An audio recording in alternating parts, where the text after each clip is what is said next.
you, Madam Deputy Registrar.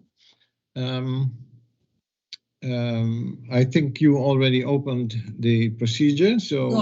No, I did not, Judge. No, I did not. Oh, you did not. Okay, well, I heard you, but I will then ask you to open it.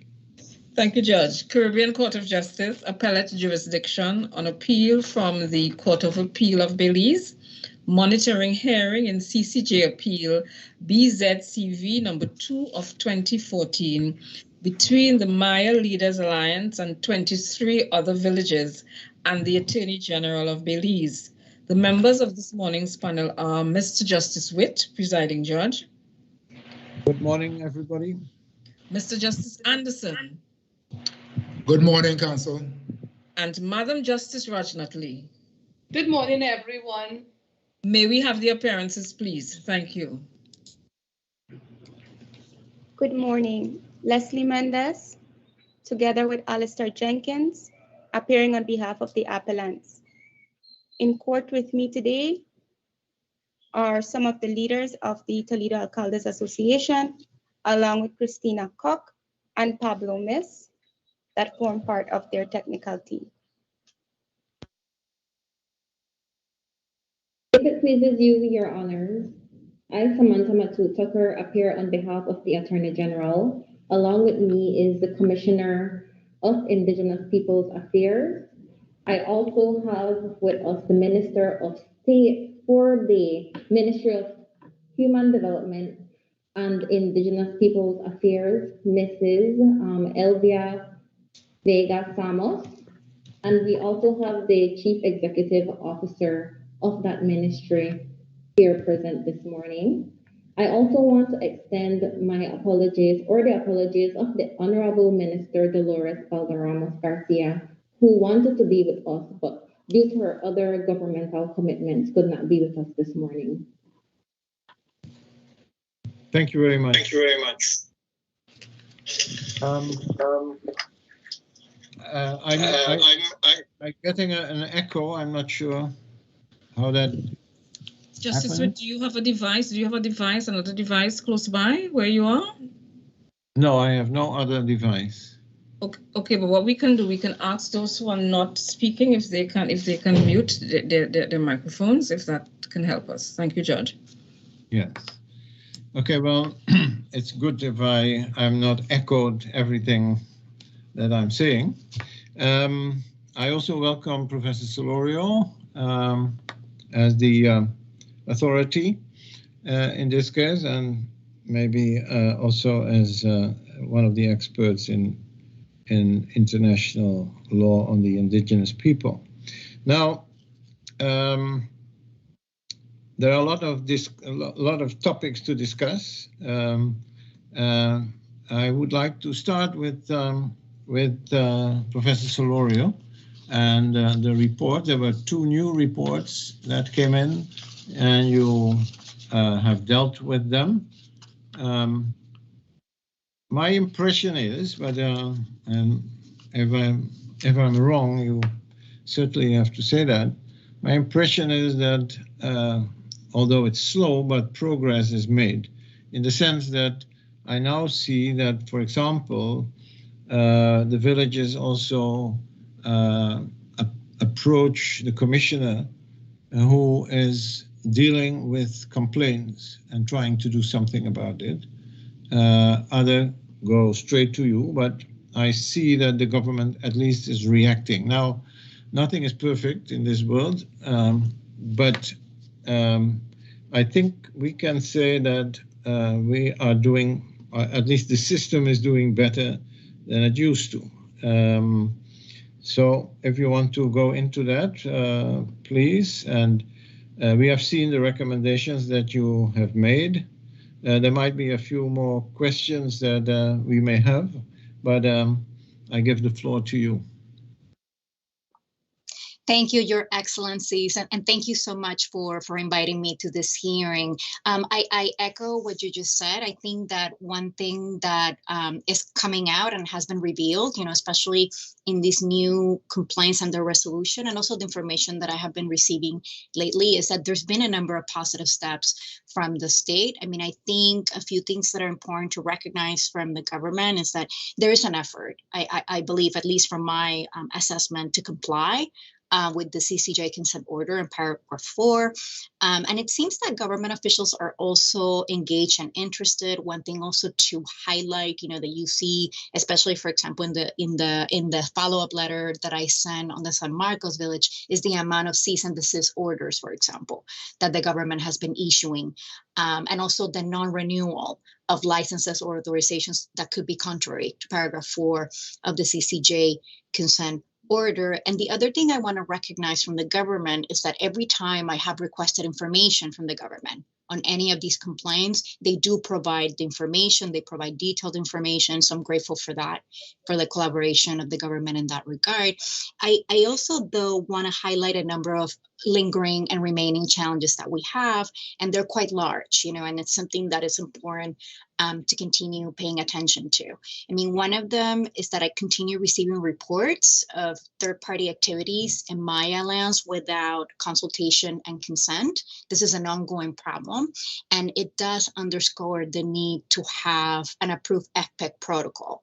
And I believe that this is something that probably the parties will brief you in terms of where the Fbic protocol is. And it's very important that when this Fbic protocol is adopted, is that this also serves as a way of building trust between the parties. A lot of what I see is that we still need confidence building measures, and at the end of the day, this is very important, for any solution to this matter to really work at the end of the day, and also that the Fbic protocol does reflect not only the government interest, but also what is very important for the principle of self-determination of the Maya. This is extremely important when it comes to discussing the provisions of the Fbic protocol as well.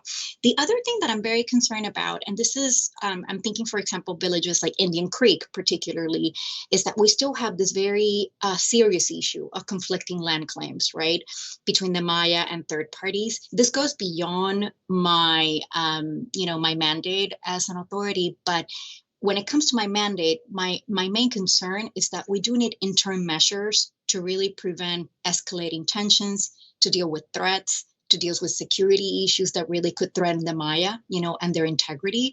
And I'm very concerned about, especially in the Indian Creek report, you'll see this, the presence of rangers, the presence of surveillance, but also all the obstacles that the Maya are having in the Indian Creek village to access needed resources for their survival, right?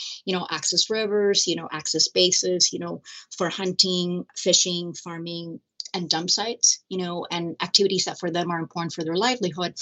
And it's very important for them to have this access before the resolution of all these conflicting land claims, because this is really part of the body of rights that they have under international law and indigenous peoples.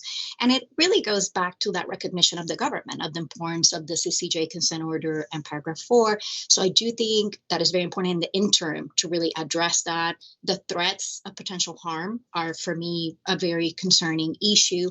And the other issue that I saw also was we really need more training of government officials, especially police officers. There were some reports in the Indian Creek in the Indian Creek complaint, about police officers and the way that they're expressing themselves and their dynamics towards the Indian Creek village members. And I understand that this is a very complicated situation, and it is a complicated situation for the government too, because you do have the third party rights involved, but we want to prevent escalation of violence, right, in the interim.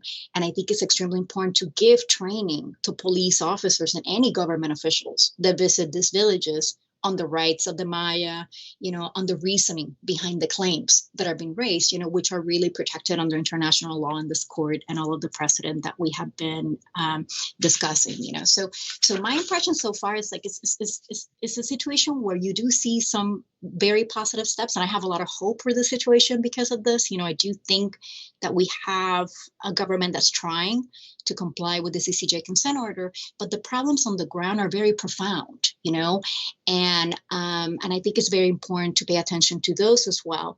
And I think another issue for me that's a big concern is that when we're negotiating these very important instruments that are really going to guide consultation processes in the future, like the Fbic protocol, which has been a good practice in a number of countries. I mean, this was even reported by the Expert Mechanism on Indigenous Peoples, has identified Fbic protocols as an important step forward to empower Indigenous peoples, to really help them in these consultation processes, to guide government officials.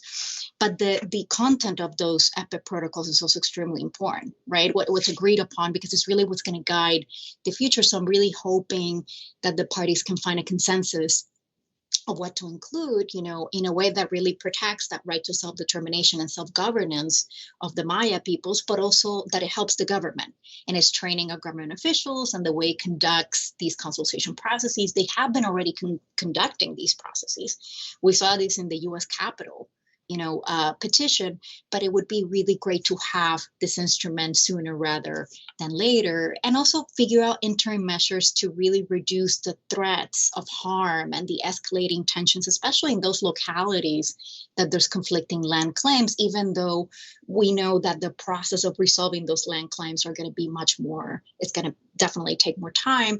And I believe the government also indicated in one of their communications that they are planning to propose a mechanism to deal with these kind of conflicting land claims. I think it's great that the government is already thinking of what they're going to propose. This goes beyond my mandate, but I do think it's important to really address the interim. I'm afraid of violence. I'm afraid of harm, and I'm very concerned about reports of rangers and surveillance and other kinds of elements that can really lead to harm, of village members as well. Yeah. But thank you, Your Excellencies, for this opportunity, and I'm very open to any questions that you may have. Yes, thank you. Yes, thank you. You were mentioning a few things, like, for example, the situation in Indian Creek, where you have a freehold title holder, an owner, if you want to call it that way, of a pretty large piece of land, which also is covered by the indigenous customary rights. Now, so there is a conflict, and of course, a government trying to imagine what they have to do. The Constitution is still in place, so they have to protect property rights. They also have to protect the property rights, the customary property rights of the Maya. So what I understand is that the commissioner was trying to, well, at least for the time being, some standstill idea. And because you're absolutely right that it cannot be tolerated, that there is violence, etc. But do you have any suggestion how such a conflict could be approached? I'm not saying solved, but is there something in the literature or in case law somewhere else which would give you a guidance, some guidance how to solve these conflicts? You must unmute. Yes, thank you, Your Excellency, if I may. It's very important to think about how to address the present and how to address the future. I mean, and I think part of the issue with this kind of situation is that it has different components, right? So one thing is the immediate, right? The immediate moment in time. And right now, we're not deciding on who's going to be eventually the holder of that land or title. We haven't really negotiated any sort of reparation that could be involved, aside from the land, etc. So those are longer term issues, that need really careful thinking and careful research of how to, be able to resolve that kind of situation. And I think if it would be useful to the court and to the parties, I would be happy to produce some research on this, if you believe that this is part of my mandate, to guide any sort of mechanism about this in the future. But I think when we look at this, the present is very important. What happens before you actually resolve right? Or when you sit down with the parties and figure out how are we going to handle this conflicting land problem, and when it comes to my mandate, for me, my biggest concern is what's happening right now. The tensions, that's one, between the third parties and the Indian Creek Village members. The other one is the lack of access of resources that are important for their survival, right? Regardless of the freehold title, the reality is that they do need to access the river. They do need to access specific, spaces to be able to conduct their livelihoods, right? And the other thing that really concerns me is as soon as I hear rangers, as soon as I see surveillance, as soon as I hear police officers coming in, to this territory and basically telling the Maya, oh, the third party rights are over your rights. This is problematic because in international law, this is not the way we see this. And I think we need to try to address those dynamics right now, before you actually think of a larger mechanism to resolve the conflicting rights here, which is very complicated. And I think it's important to hear the government on this too, because I do think that this is a complicated issue. When you have, individual property rights that are in conflict with the Maya, but the Maya here also have customary land rights, right? So I think the interim is very important. The access to those resources. For example, one resonating thing in Indian Creek, and I was able to visit there too, in April 2020. And they even took me to areas, the dump site, for example, the river is very important. There's a number of areas that for them, the access is extremely important. Aside from the title of the land, there's specific areas and resources that for them are very important.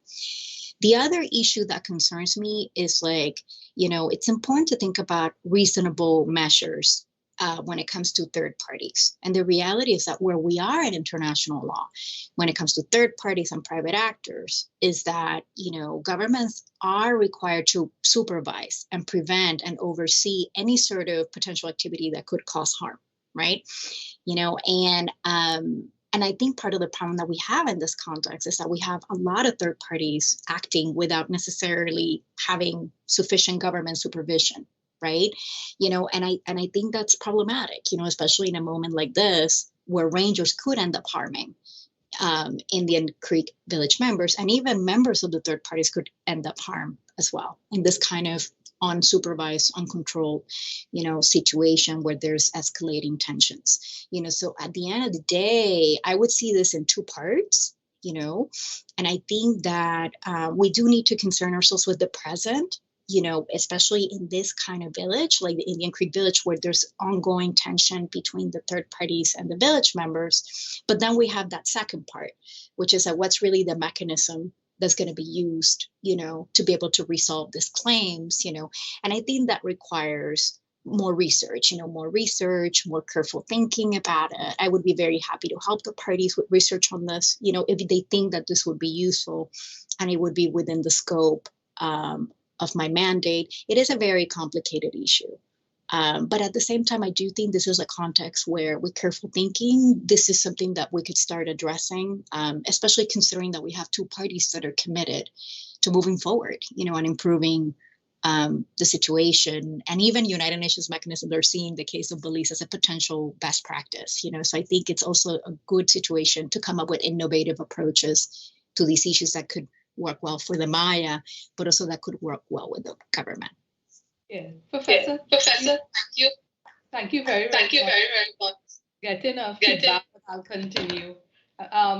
Thank you for all that you've shared with us this morning. I'm very interested in many aspects, but the main one you speak about is sort of the immediate approach. What is needed now? Some interim measures that will forestall then any harm to anyone really, or whichever side you may be on. So I wanted to ask you, what would be the role of the third party in those measures and mechanisms? Will this involve the Maya, for example, coming to some sort of agreement with the third party under the supervision of the government? On what would the best practices in international law suggest should be a way forward to give some immediate relief to all those who are embroiled in this? Thank you. Thank you, Your Excellency. I mean, the position of international law right now when it comes to third parties is the government is supposed to be supervising and preventing and overseeing. And that means also regulating what third parties do and also intervening when they know that there's a potential harm, and at the end of the day, the government's role is extremely important here in managing what third parties do or don't do, in really interceding with those third parties, and basically guiding third parties of what they can do and not do. And I think actually one thing that's interesting about the situation is that the government has started doing that already. It's not that they're not doing it. Like they're already issuing cease and desist orders. They're already not renewing leases, and authorizations that they know are contrary.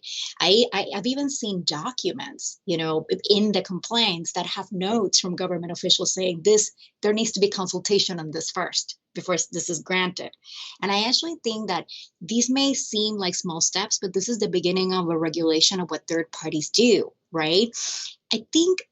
But when we talk about the government, I think one also complicated aspect, and this is important in international law from what we have seen, is that you have to train not only the government officials in the capital, for example, you also have to train those local police officers, those local government officials, right, in their dynamics with indigenous peoples, in their dynamics with third parties. You really need what we call a comprehensive approach to this kind of situation, with different kinds of layers of the strategy. But at a first level, the government is the one who's responsible here because it's international law.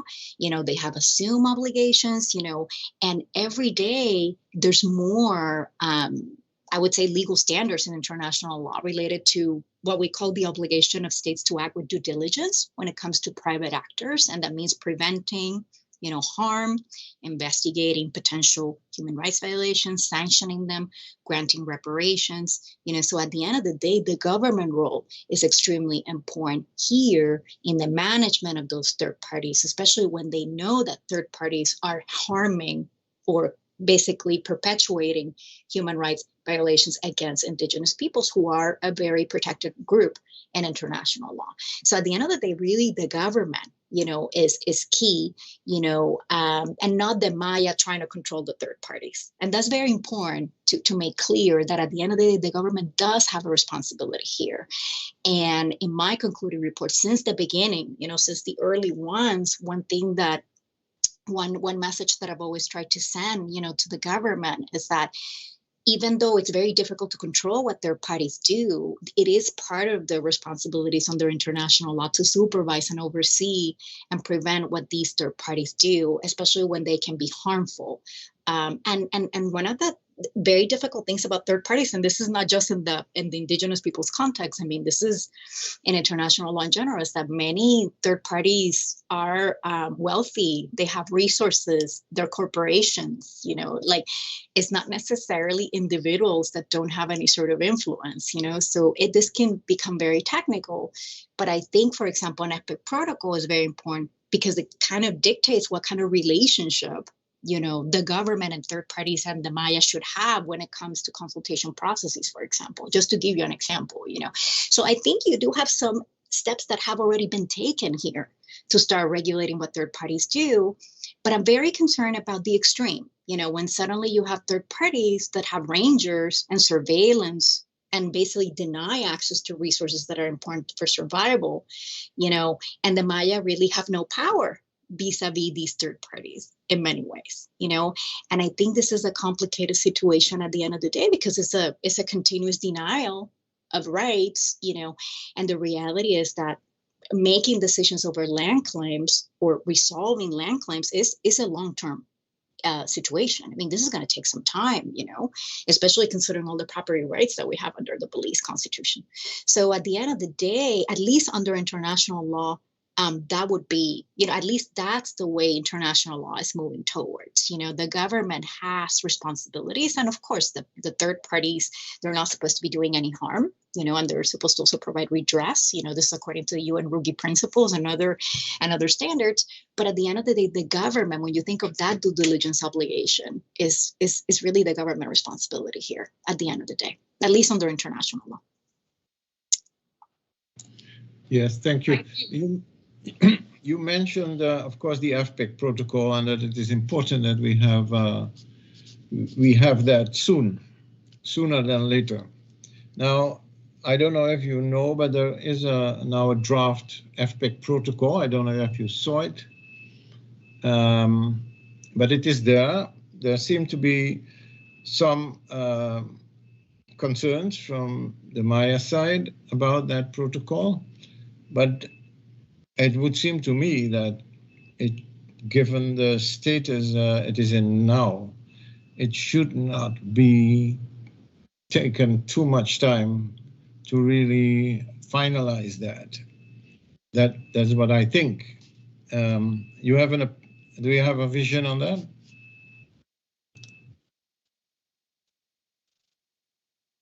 If I may, Your Excellency, I think it's very important to hear from the parties in terms of where we are with the Fbic protocol.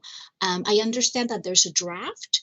I haven't had the opportunity to review it in detail, but I would be happy to do so if the parties would like me to issue an opinion on the current Fbic protocol.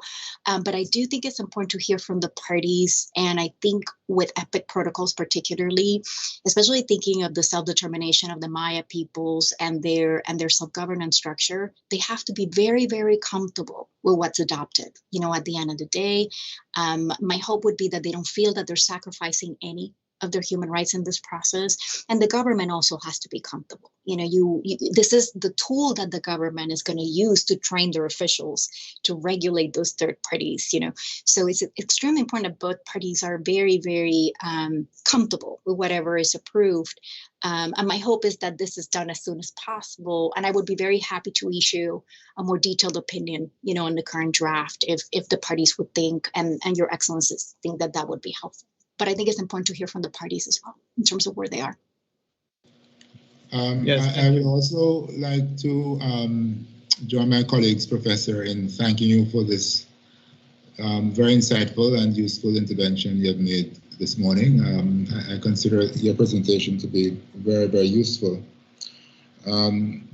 I wanted to have started with the Fbic protocol that the chairman mentioned just now. Even though I suspect I know what the answer is, I was sort of wondering whether, from your vantage point, there could be anything in the Fbic protocol that could possibly be relevant to the basic problem we're speaking about of the conflict between the Mayan people and third-party rights. I know the Fbic protocol is meant to deal with a clear-cut situation where there's supposed to be activity in what is accepted to be Mayan lands, and therefore the consent is required. But I just wondered whether in the experiences to which you have been exposed, there is any possibility at all, even though I rather suspect not, for the Fbic protocol to deal with this kind of situation. And then I listened very attentively to what you said about the need for interim measures, and I entirely agree with you. And I think, if it is made very clear that these interim measures do not at all impact on the long-term question of ownership and so on, that might be helpful. And I know the government did start the process, as I'm sure we'll hear later on. You did mention some specific interim rights, if you will. Access rights to the river, to farmlands, to dump site, and so on. And I wonder whether now or later you could sort of just give us a more comprehensive list, if there's a more comprehensive one, of what these interim rights may be in relation to the Mayan situation in Belize. So that could help towards getting together in some kind of shape the kinds of things that would be covered in this kind of interim agreement. I think that might be helpful. As I said, you mentioned 3 specific ones. There may be others which are relevant to Belize, that situation there, and mentioning those as well could be helpful to what obviously has to be a consultation between the Mayan people and the government. Thank you so much, Your Excellency. And I think you're absolutely right that I think there's a number of elements that could be included in the Fbic protocol that could help. with the situation with the third parties. One of them is that when it comes to consultations, one thing that's very, very, very clear, in international standards on indigenous peoples, there's two things that are very clear. One of them is that the consultations are not supposed to be just delegated to third parties, that at the end of the day, the government is supposed to be very, very, very involved in the consultation process with the Maya, and the reason why this president is there is to make sure that the third parties do follow, and protect the rights, that they're ready to respect the rights of the Maya when it comes to the consultation processes. So that's one thing, that consultations are not supposed to just be delegated to third parties. They can be active participants in the consultation process, and they have to, because they have to provide information about the project at hand, the economic activity at hand, what could be the benefits, what could be the harms, etc. But the government has to be very involved in the consultation process, and the other side of the Fbic protocol that I think is extremely important here is that, and this is at the heart, of what the rights of indigenous peoples are at this stage, is the principle of self-determination and self-governance, which means that the Maya are the ones who choose the representatives and the authorities that are going to be involved in the consultation process. Their culture, their traditions, their way of governance, their processes do have to be respected. And this includes not only the government, but also from third parties, right? But having the government there is supposed to be a safeguard, for against abuses from third parties, so especially very wealthy third parties that may think, for example, that a consultation is just one meeting with a pre-signed letter, just offering information instead of really consulting, right? A lot of this was covered in the U.S. Capitol concluding report, because it's a larger scale project, for example, So I do think that you can include certain safeguards against third party abuse and Fbic protocols. And I think also the question of self-governance and self-determination of indigenous peoples is extremely important here, because one danger that we have here is third parties just going to a village, right? And talking to 1 or 2, 3 village members and saying, oh, I consulted. That's not consultation, right? Consultation is supposed to be a process. It's supposed to include a number of meetings. The Maya are supposed to be able to name their representatives in this consultation process. They need to be given the opportunity to oppose the project or raise concerns about the project. I mean, there's steps, to be able to really consider that there's consent. I issued a technical opinion on consent, which covers a lot of these issues, and so at the end of the day, you can use the Fbic protocol certainly to supervise, those third-party actors, etc. In terms of the individual rights involved, some of the most important and cornerstone human rights that we have protected in all these treaties and declarations, etc., even beyond indigenous peoples, are at issue, when it comes to the prevention of indigenous peoples from accessing rivers and the possibility of farming activities and the possibility of hunting activities, and other kinds of activities that they need for their livelihood, right? I mean, we're talking about the right to life, the right to personal integrity. And when I talk about the right to life, we're talking about the right to a dignified life, and this is something that has been very developed, for example, in the judgments of the Inter-American Court of Human Rights, and other tribunals as well. We're talking about the right to health, the right to culture, which is very important because it's part of the culture as well. It's not only livelihood, but also the right to exercise, one's culture, the right to non-discrimination. I mean, there's really a very, very extensive number of human rights, and it's interesting when you study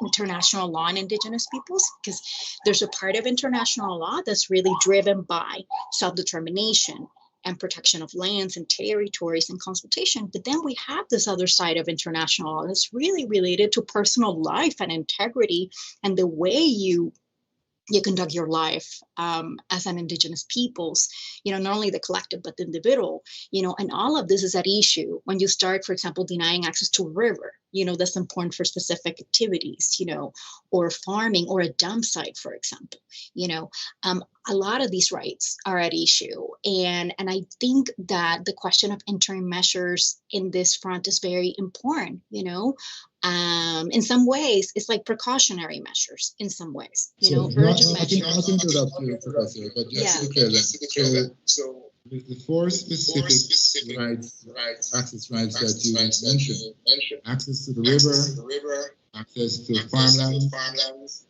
hunting grounds, and campsite. I was just trying to find out if there was any other specific access right that you saw implicated in the situation. I mean, I think for me, those are the ones that I saw. But we might want to ask, since we have, the Maya representatives here, I think especially in this kind of situation, like, they're very detailed. They presented very detailed claims in terms of the human rights violations that they feel they're suffering by the denial of access to these resources. So I think it would be really helpful for the court to hear in their own voice, why this is important, at the end of the day for them, and why these are basic human rights as well. And their claims are resonant of a lot of problems that indigenous peoples have worldwide. I mean, it's very interesting that when you look, for example, this is an example, to the line of jurisprudence of the Inter-American Court of Human Rights on indigenous peoples. 3 of the first cases, the Paraguay cases, we call them the Paraguay cases, were really related to access to resources and lack of access to water and access to all these livelihood sources, for these indigenous peoples in Paraguay, 3 groups in particular, because they didn't have complete access to their land, to their customary lands, right? So this has been a resonating theme, in international law, but it's separate. Like your excellencies have said, it's separate from the whole who owns the land, right, under the eyes of the state, completely separate, because the land rights of the Maya go beyond what's protected by law in the state, right? These are customary lands, right? And obviously the issue of resolving what are we going to do with this conflicting land claims is a larger issue. But I think in the present, we need to figure out, how to address the present situation before going into the larger problem of who's eventually going to have rights over the land, etc. So I hope this is helpful, but I'm very open to any other questions that you have. Very helpful. Thank you, Your Excellency. Yes, thank you very much. Of course, we are here to hear the parties, as you suggested, but I thought it would be a good thing to have some groundwork done before we get there. And I think you provided us with that groundwork. There are several projects that need to be completed that are all on, well, I wouldn't say on track, but they are all on their way. And of course, in practical terms, I always like to remind myself that the perfect should not be the enemy of the good. We have to, in the end, reach some practical results. And even if you reach, let's say, a situation which could be improved, there's nothing to keep you from improving it at a later stage. But we really need to get something done. After 6 years, it is more than time. I think I want to be very clear. We are monitoring the compliance. It's coming along a little bit. It could be much better, but we need to finalize that with documents that really puts everything into practice. And even if those protocols, etc., are not ideal, it's better to have them and to improve them later than to wait till the end of times before we get that in writing and get that functioning. So, having said all that, I think I will ask the appellants, counsel for the appellants, to react. And I would suggest, there is the issue of representation. Professor Solorio mentioned self-determination. That might be a somewhat complicated issue. Let's first go to issues that are a little more down to earth.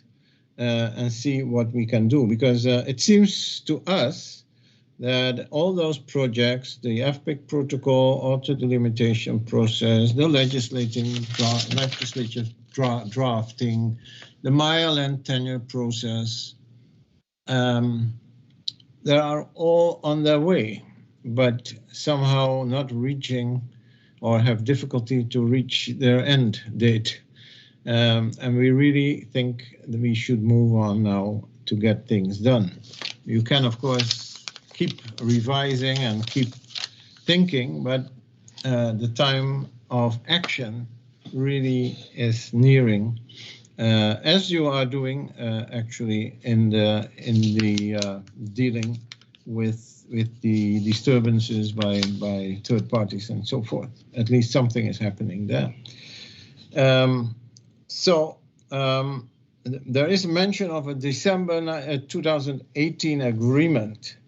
We've tried to find it in our very extensive file, but we were not able to trace it. As I understand it, the government is now saying, okay, we are revising that because it's kind of a road map. Could you first go into that issue? Council? Obliged, Your Honor. The issue of the December 2018 agreement, we can certainly provide that to the court, Your Honors. So can you remind us what it is about? Is it a roadmap? It is the roadmap. Yes. It is a roadmap that sets out the basic steps, which includes Fbic, which includes the development of the legislation. And so that's what we're referring to when we're talking about the December 2018 agreement. It is in fact the foundational document when it comes to what the parties have agreed upon on how the implementation process will be rolled out.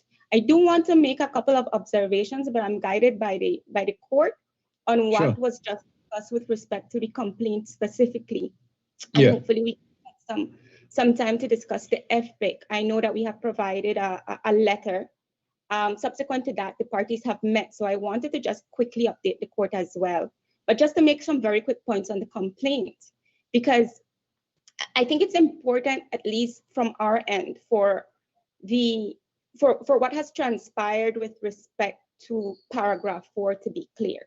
And at least from what we understand, based on the concluding reports that have been issued by the authority, fundamentally, Your Honors, the issue is, and it starts off, and we need to part from there, that paragraph 4 provides the basic interim measure that should be applied when you're talking about pending the limitation of the Mayalan rights, pending the concluding or resolving these third-party conflicts.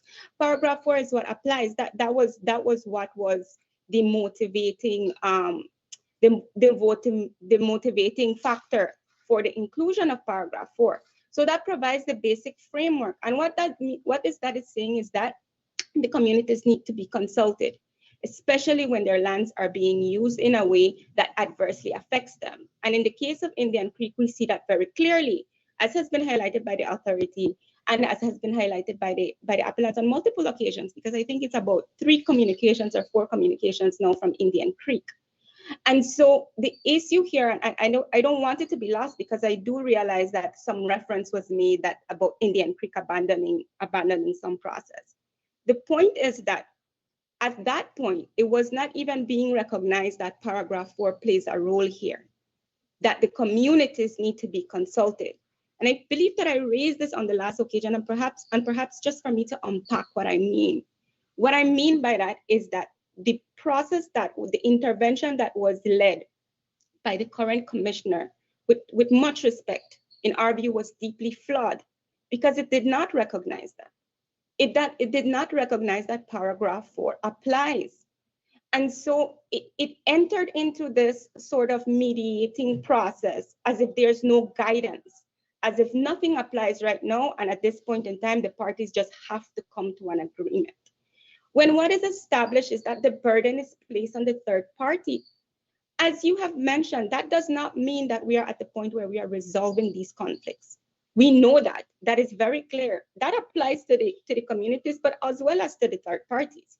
And so what was established under paragraph 4 was to address this very same thing that was quite predictable, right? This did not catch us off guard. That was quite predictable, and that's why paragraph 4 is there.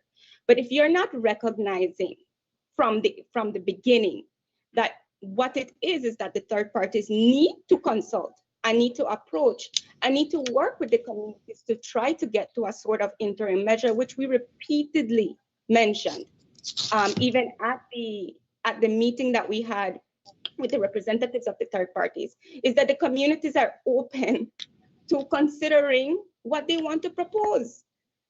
Propose to us exactly what is it that you want, so that we could get to some sort of agreement. But what has been repeated and what has been emphasized is that I have legal title. And when the government does not very clearly refer to paragraph 4 and the obligation to consult, even when there are third-party rights, which has been repeated in several of the reports from the authority, that creates unnecessary confusion. And it makes the process even more complicated, because with much sincerity and frankness, it's not that complicated.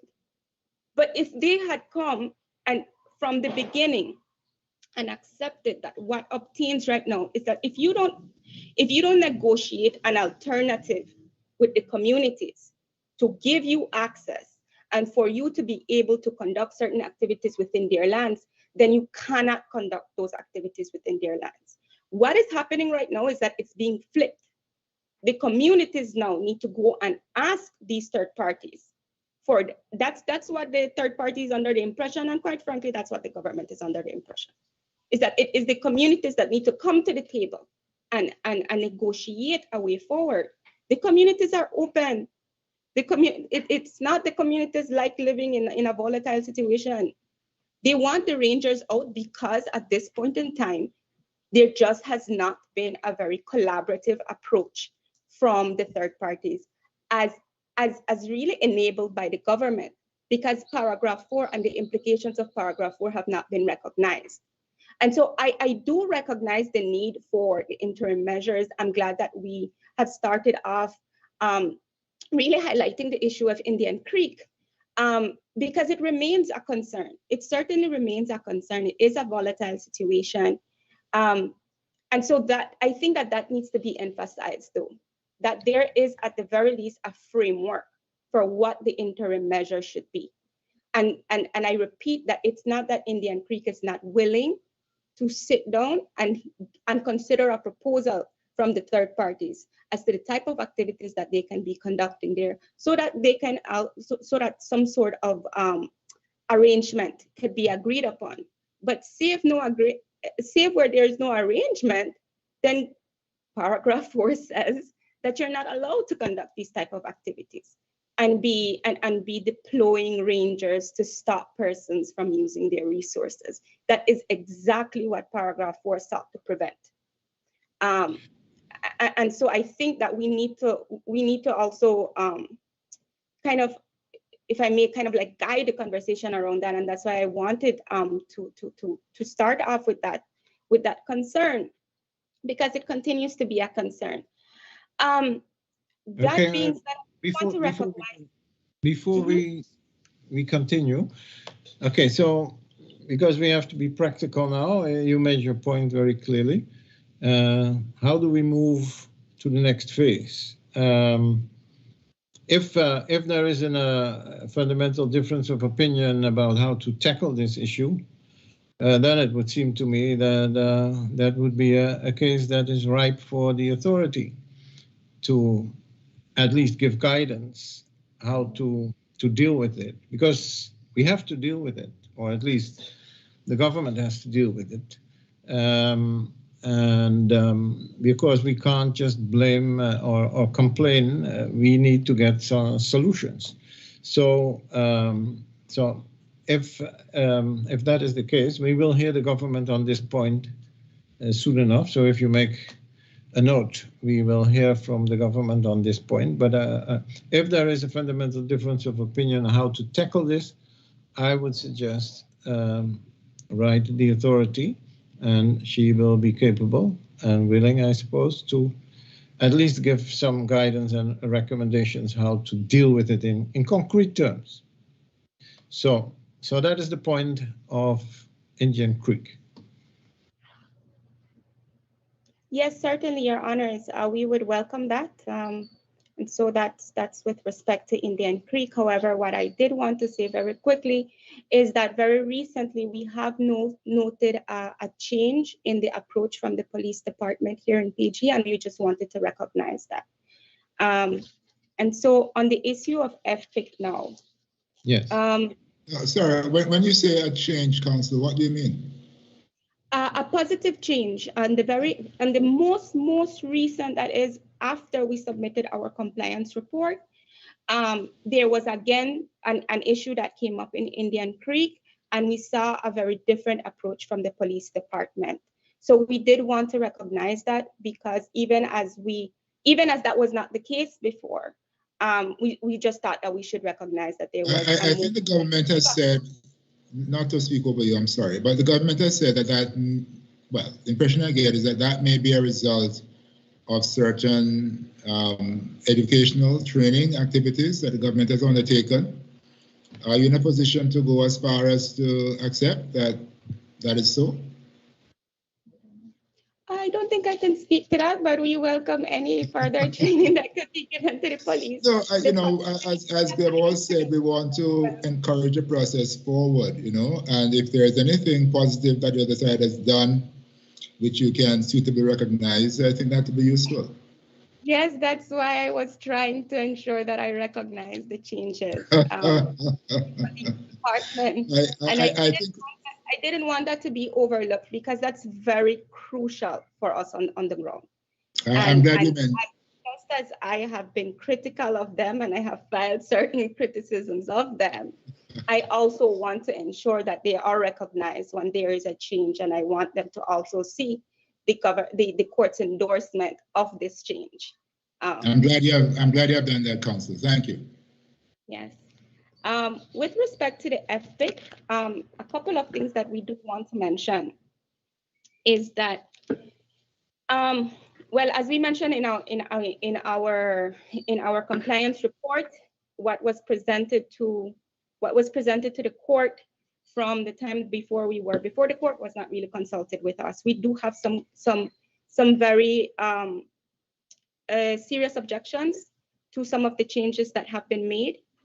We have wrote back and sought some compromise there with some of the things that were included in an attempt again to try to advance the process, to try to get to something practical as well, but not at the same time not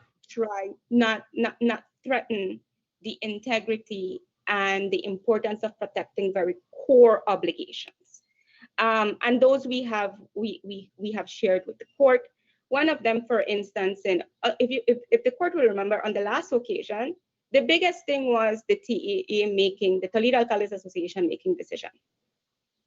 Of course, that's not the only change that we saw in the recent document, but what we have included is that it would be, what we are advancing is that the TAA gets notified, and that's it. Gets notified when a proponent wants to conduct an activity. The reason for this is that we want to ensure that all communities are included in a consultation process, because where a project might be conducted within the strict confines of one community, it might seriously adversely affect another community through sort of environmental issues that may arise. On the last occasion, and you would see it reflected on their very recent compliance report, Your Honors, is that they're trying to propose a change in the name, and that is from free, prior, and informed consent to free, prior, and informed consultation. And we would vehemently oppose that, because in fact, that would be reverting to an old standard in international protection when we're talking about these processes, because what you want to do is you want to ensure that the communities understand that they can say no, and what needs to be obtained in order to conduct an activity is their consent. And so we think that that is very important, especially as this might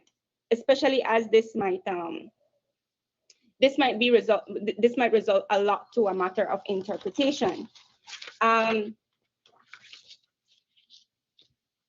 There have also been... Sorry, if I may, the Fbic protocol that was sent to us on the 14th of September, page 1361, that says Maya of Southern Belize free prior and informed consent protocol.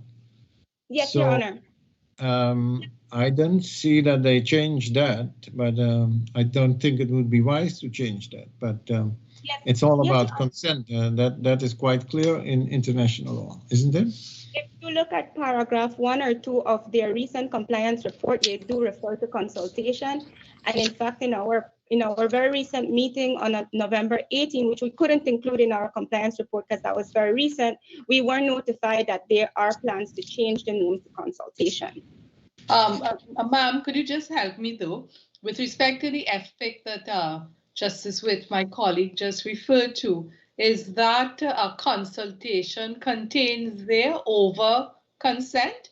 Because I'm looking at it as well, and I see at page 13162, it also speaks at paragraph 6 of free, prior, and informed consent, or Fbic, means the duty of the government and any proponent to ensure transparent and good faith consultations with and to secure consent from the Maya people. So I just wondered, I mean, is there, you said there was a meeting and so on, but the document which this court has been given certainly doesn't suggest that. Yes, and I would accept that. I would accept that. I was simply trying to update the court on some of the further changes that have been proposed, because we ourselves wrote back to the government with our observations on the Fbic protocol itself. And so very recently, I believe it was this past Thursday, is when we met. And so it seems that the protocol is still undertaking some changes there. And so that is one of the changes that were being proposed.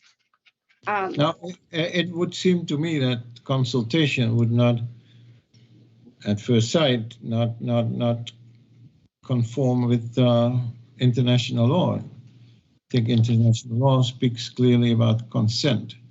Professor Solorio, could you just shortly comment on?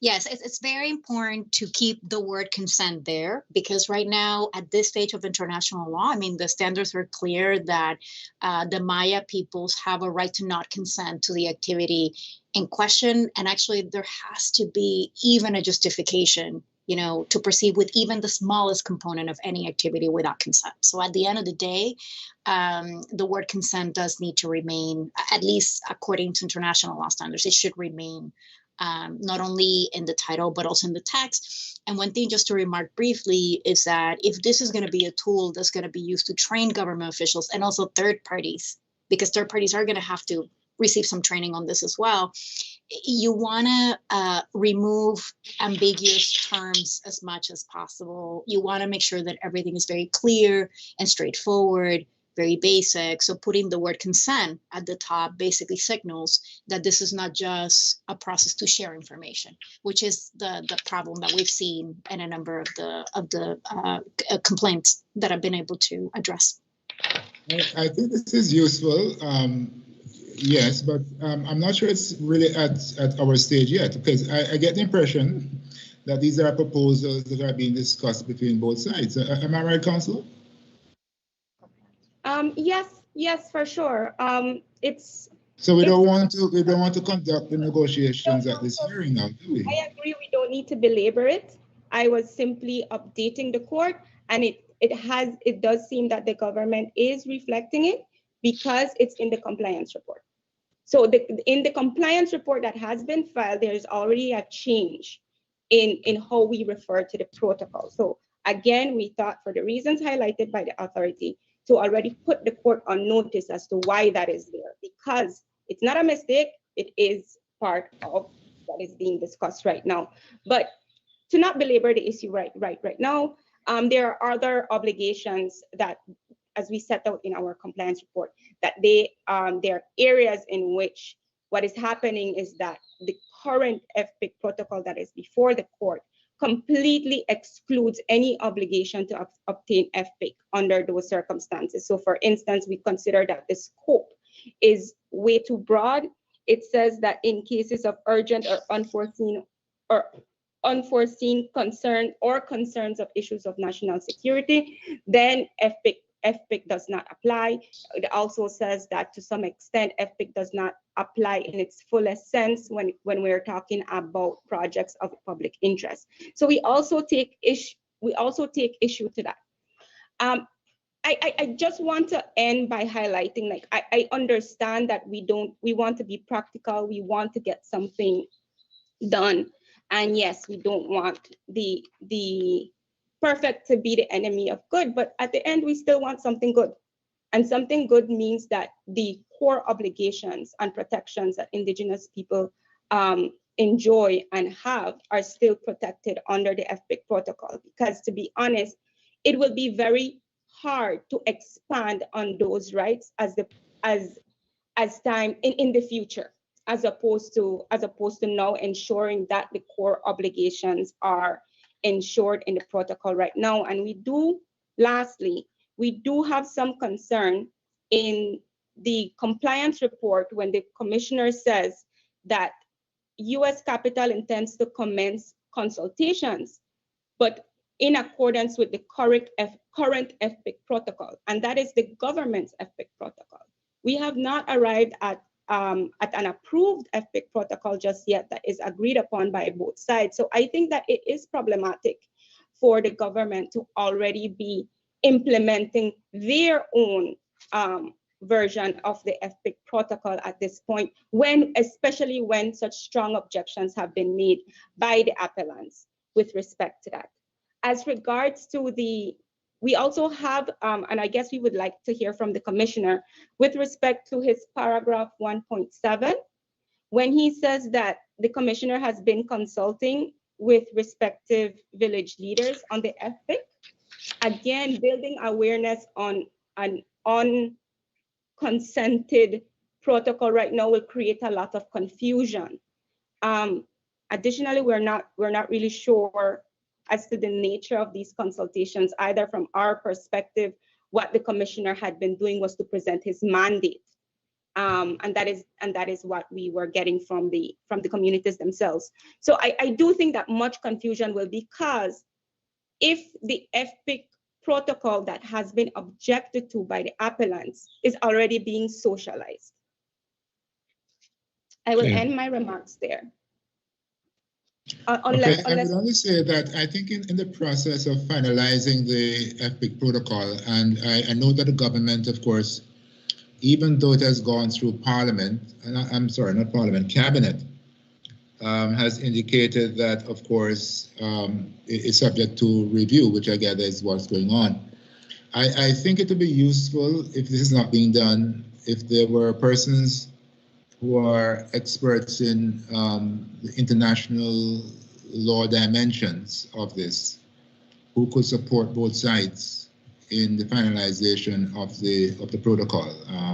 You may very well be advised already, and if you are, then that's fine, but I'm just thinking that it might be useful to make sure that the final contours of the protocol are supported by the views of, not just domestic law experts, but also international law experts. Just an advice, piece of advice. Yes, so this is about the Fbic protocol. Of course, any such protocol has to be interpreted in good faith. Yeah? So that must also be clear. Are you saying that there shouldn't be any exception? For example, if the country is being attacked, it would be difficult to imagine that there would be consultations. Then I suppose the military would have to act in the defense of the country. It's kind of an extreme example, but anyway. That's not what we're saying at all, Your Honors. And we have presented a revised version that just tightens up the language and the areas in which that might be used. Because if the Fbic is going to be kind of like exempted when it comes to national security, then it must also be shown that it's an interest of national security and that it is particularly urgent. It can't just be under the wide umbrella of national security. So we have provided revised language that does account for that. Again, it's not that, from our perspective, it's not that we're trying to be unreasonable, but we are trying to get to a middle point. But we don't want it to get to a point where it's so diluted that all it is kind of like swanky progressive language for the government to use at the UN. We want to ensure core obligations preserved. I understand what you're saying. Now, you had recently another meeting about the Fbic protocol, correct? And is there any indication of an end date? Because yeah, you can keep negotiating and talking, but one day there must be an end to it. Is there some indication when the Fbic protocol, which is very important, the importance of which has been emphasized? We did inquire, Honors. We did inquire, but perhaps the commissioner can help us a little on that front. Yeah. Yeah, well, that is a question the commissioner will get for sure. Okay, other things. The Fbic, now there are other issues. The auto-delimitation process. Is there any progress there?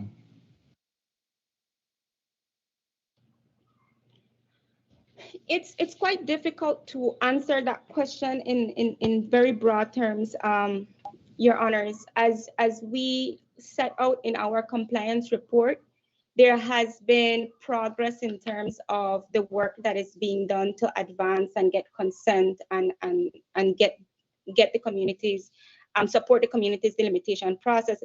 But with respect to the DPM, the principles that were agreed upon and that were drafted, there's still not much clarity on whether the government is accepting these as applicable.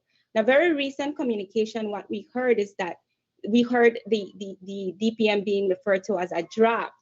And so there's much confusion as to the extent to which the DPM is being accepted and implemented by the government. And that creates a lot of uncertainty when it comes to engaging and implementing the DPM, to be quite honest. It does seem sometimes that by implication, certain parts of the DPM are being accepted, but then on other occasions, it seems that it's being not. So we have been asking the government repeatedly to indicate what its position with respect to the DPM, because it is very difficult to fully be implementing something, although it has been, to some extent, we have been doing it because the funds are time contingent and for the fact that we are so delayed.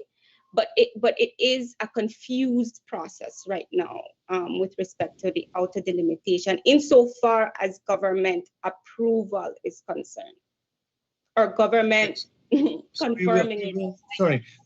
We will ask government then to give us a date when they can give us a clear answer. That would help. The legislative drafting. You also made some remarks on that. Is there any progress? No, Your Honors, we're still at the same point where we were last time we were before the court. Sorry, Council, could you explain what you mean by this? Because I'm not 100% sure that it's the process.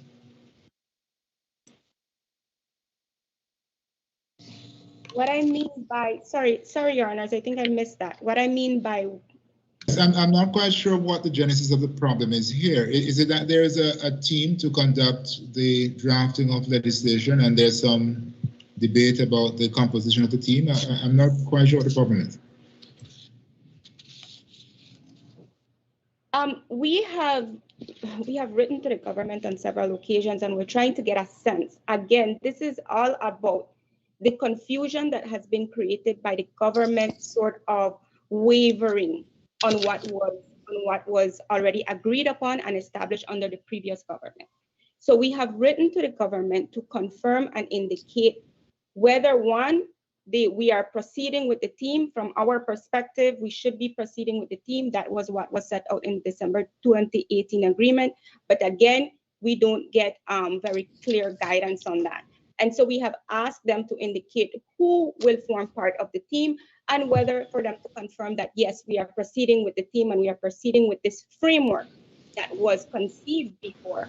And we haven't gotten any indication as to that, or any counter proposal or any alternative to how they are now proposing perhaps that process be. I'm afraid, Councillor, I'm not helped very much by that response. I'm not quite, what is the framework and what's the team? So under the 20, apologies, Your Honor, I think sometimes I kind of take a lot of things, I assume a lot of things, but under the December 2018 agreement, what was agreed upon was that a legislative drafting team would be formed. And so that framework is that there would be 2 representatives from the respondents and there would be 2 representatives from the appellant side, and there would also be an independent expert. So that is very broadly what was agreed upon.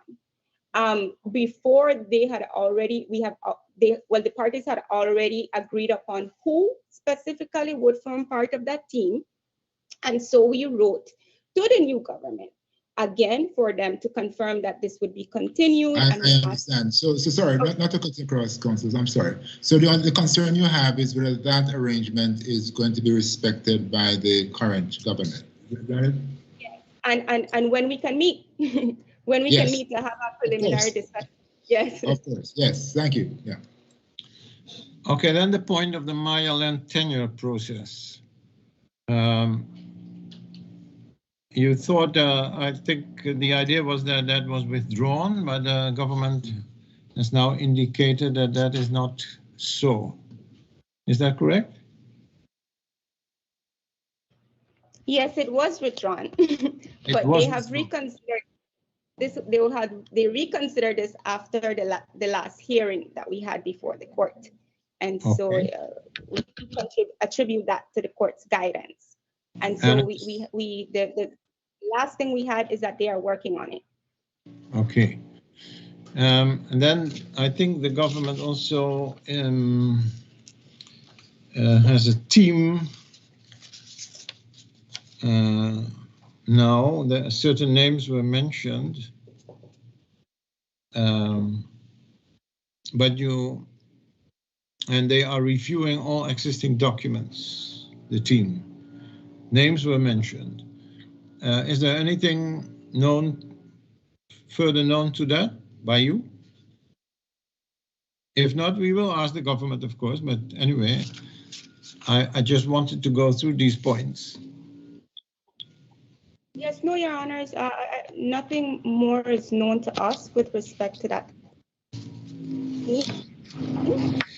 Okay. I do have like 3 things that I would like to mention, but if we could at the end, or is it that this will be my time to speak? Yes, if you have 3 points, you can succinctly put them before us. I wanted to indicate that with respect to, we have deep concerns with respect to something that was mentioned in the government's compliance report that has to do with their prioritizing of land management and governance. And it seems that this has come about as well because of the technical team. But the reason why that is deeply concerning to us, it's because, one, that will overburden an already burdened process. And 2, from our perspective, while we appreciate that in other contexts where indigenous peoples have been dispossessed of their lands and have not been in a position where they are managing their lands, perhaps that is a priority. But that's not the context with respect to the Maya people. So we're just trying to caution as to how much time we will be spending and how much of a priority that is forming, especially if it's a conditioned precedent to actually issuing title and to implementing the demarcation process. Because, Your Honors, I think that the alcaldes of the South have really shown and have a strong record of properly managing their lands, and having a governance systems. I mean, they have developed a customer use permit to try to manage the amount of forest that is felled. They investigate illegal logging. They report this logging.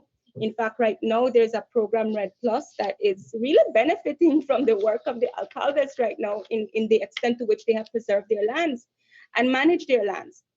So we would not agree that this should be a priority with respect to this experience and this context. Lastly, very quickly, we want, because we're already coming, it's November, we would like to hear as to whether there is a commitment from the government to renew the authority's contract. That's because we really do view the work of the authority and the contribution of the authority as playing a vital role in advancing this process and offering guidance. So I just wanted to put that on the table because December is coming. So thank you, Your Honor.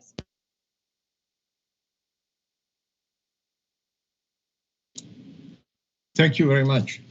Ms. Matut. And before you start, because well, this is all about monitoring compliance.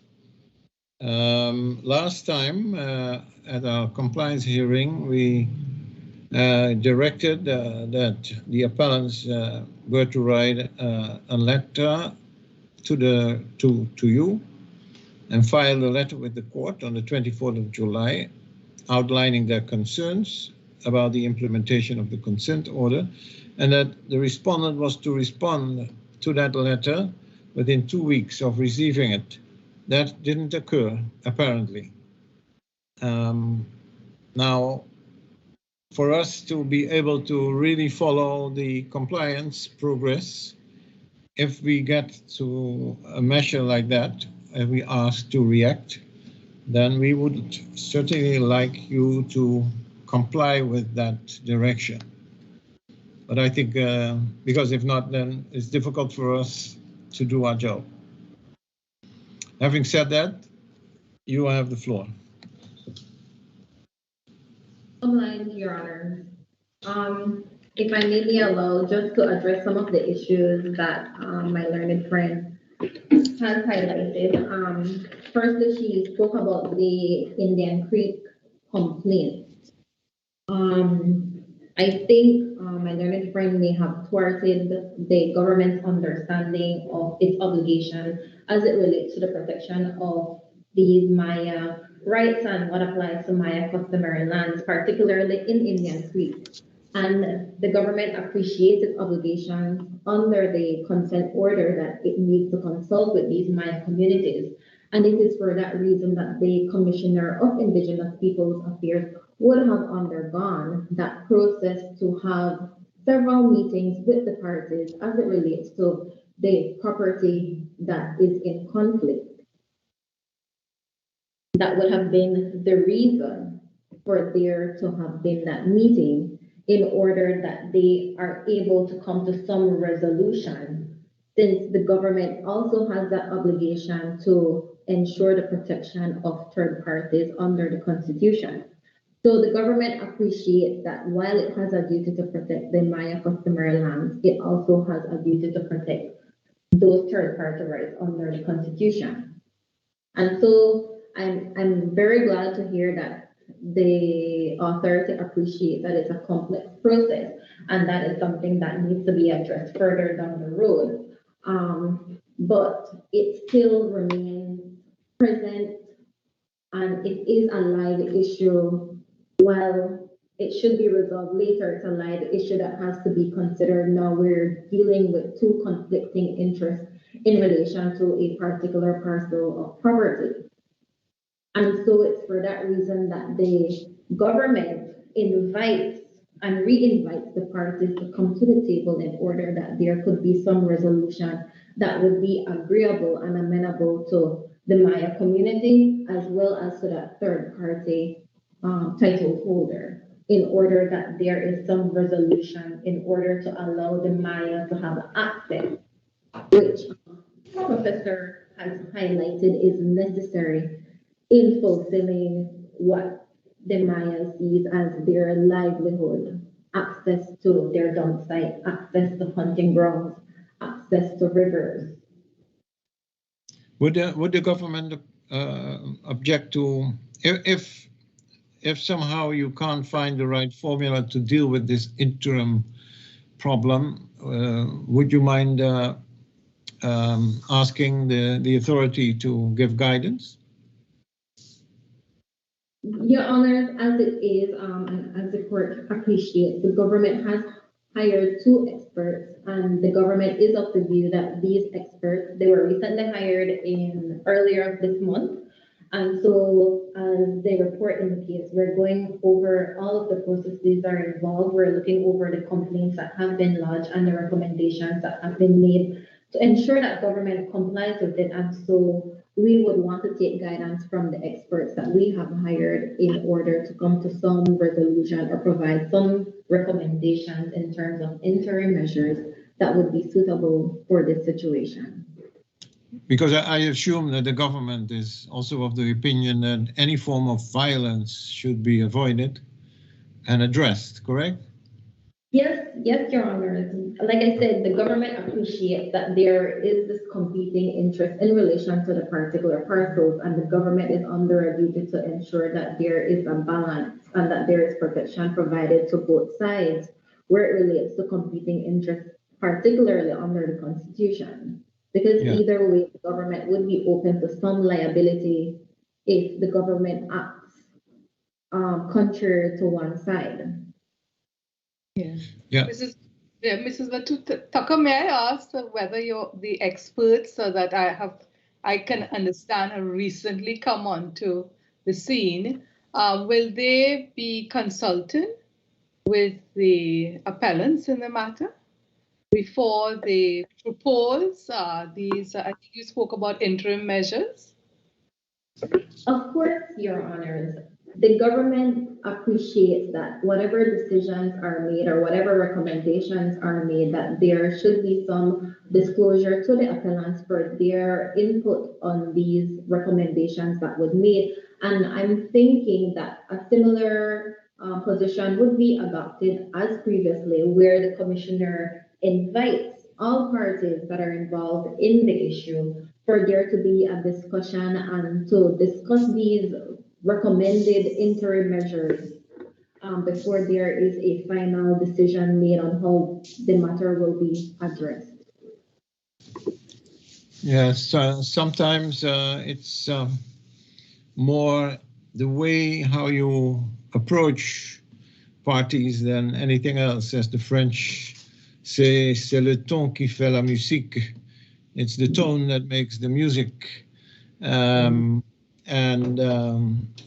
But it is quite clear that first of all, it's a very difficult issue to disentangle, but also it is absolutely necessary that some kind of interim arrangement is applied. So anyway, we understand that both parties are willing to go into that process. So we hope with you that a proper solution can be found for Indian Creek. Chair, if I may. Sure. Yes, Mrs. Tucker, one other question on that. How soon do you think that there will be something substantial, at least to be discussed with the appellants in this matter, given what I consider the urgency of this issue? Your Honor, one moment, please. Let me just speak with the commissioner, and I will answer this shortly. Yes. Your Honors. Your Honor, I've spoken with the commissioner, and he has indicated that we should be able to have some recommendations the latest February, just because these experts have newly come on board and they need time to read all the papers that have been filed, to become familiar with all the complaints and be comfortable with the issues in order to properly advise the government in proceeding with these matters. When you say recommendations, I just want to be clear on what is meant. Is that the recommendations after the consultations with all the parties concerned? Or is that recommendations preliminary to that consultation? Your Honor, it would be recommendations preliminary to the discussions had with all the parties. I mean, right. I appreciate that the court is concerned about what would be the most appropriate interim measures to apply in the circumstances. And the court has, in fact, asked the authority, has there been any best practices? Yes, but bear in mind what Justice Rashnath just said about the urgency of the situation. And remember as well, we're talking about access rights. These are rights which obviously would have to do battle, if you will, with the permanent rights. Obviously, there might be ways of accommodating these access rights within a permanent regime, but they are not the final word at all. But at the same time, you know, there is a need to make sure that there's access to the various things that you just mentioned, which the professor had raised before. Do you think it's reasonable to wait until February for first cut at the recommendations and then go into some kind of negotiations? Or do you need interim rights which are interim to the interim rights that you're going to be talking about? Your Honors, we appreciate the urgency of the situation, and we would not want for there to be any further hostile situation caused between both parties. But in order for us to be properly informed, we would appreciate being given the opportunity to discuss with our experts and for them to properly guide us. I'm thinking even so the earliest for us would be January, just so that we are able to give the experts the opportunity to become familiar with the papers and to become familiar with the issues that touch and concern this particular parcel or this particular community. I know that your opposite counsel wants to say something, but could I just follow on from what the chairman said? I presume that is not really speaking to the fundamental points that he raised about, obviously, the cessation of violence or the threat of violence, so that is, I presume, non-negotiable, that steps will be taken to ensure that there is no violence or threat of violence whilst these recommendations are being developed. Am I right in that? Yes, Your Honors, and it is for that reason that the commission, or the commissioner, I do apologize, has undergone training with police officers and local police officers in the area so that they can properly address the situation should there be any further hostile situations arising between the third party and the Maya community. Yes, I saw that. Yeah, thanks. Your Honors, I really hate to interject here. I know I've had my time to speak, but if I could just clarify and highlight. From our perspective, what we stated earlier was that we welcomed and we agreed to the authority to provide an opinion on this. That is because the authority is already apprised of the context. The complaint has already been submitted to the authority. One of the things that I really held off on saying, but I know I need to say, is that we did not want the experts, or the fact that experts for the government have now been retained to now be used to a reason to delay. And this is really what is happening. This is really effectively what will happen. We are doubling now efforts when the authority already has the context. So I'm not really sure what the hesitancy is for the authority to be the one to provide. She's best placed to provide that. The purpose of the authority is that the government will have their experts that support your process, and the appellants have their own experts that support your process. So the authority is really a sort of neutral party that comes in and mediates these different positions. So I mean, with respect, we would not really be satisfied with just the position that it is the government's experts that will simply be dictating what the possible interim measures are with respect to the issue in Indian Creek. As I've said, Indian Creek has communicated about 3 or 4 communications. The authority has been here, as she indicated. She has been to Indian Creek. She has seen these sites. So really, it's kind of unreasonable to take this position right now. I would say, okay, let's first see what they come up with. If you don't agree with it, you can always go to the authority. Of course, that brings me to your last point, if the authority is still there. But I suppose the government will give some information on that. But yeah, that's the idea of the authority. If there are conflicting approaches, in this case, she can give recommendations, and then we'll see how it continues. But clearly, violence needs to be avoided. I know that the December month used to be peace on earth, but I'm afraid that is not always the case.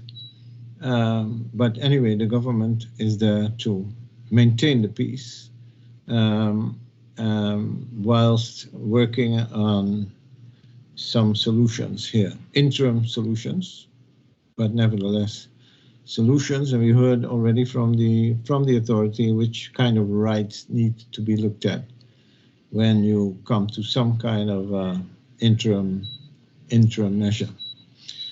Okay, so that is Indian Creek. If Fbic protocol, Ms. Matut. Yes, please, Your Honor. As my learned friend had indicated, that there has been further consultations on the Fbic protocol that would have been filed with the court in September of this year.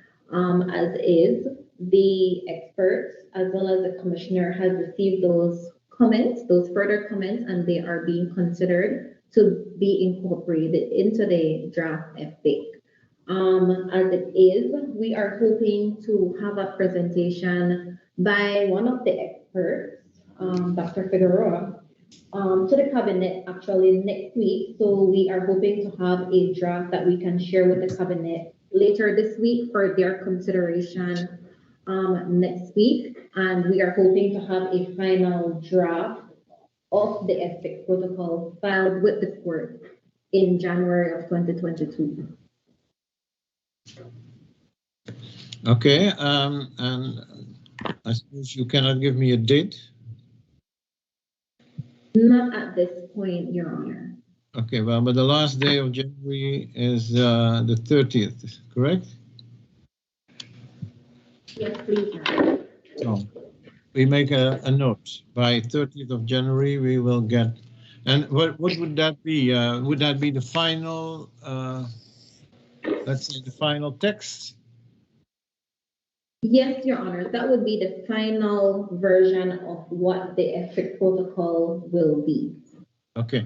Now, I noticed that, and I suppose that the draft that you sent us in September is more that is the one who might be updated here and there and so forth. But that is basically the structure that the Fbic protocol will have.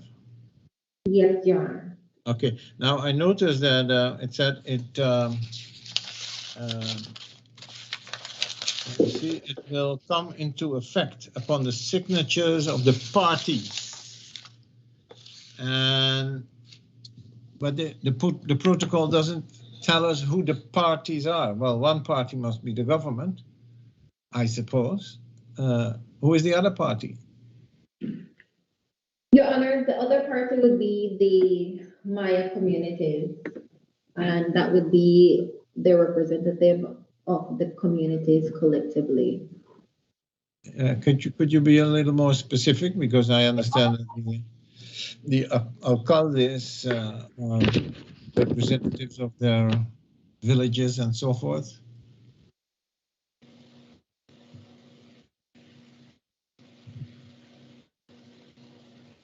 Your Honors, the party would be the MLE, and as it is, there are other organizations. The government fall under the, I'm sorry?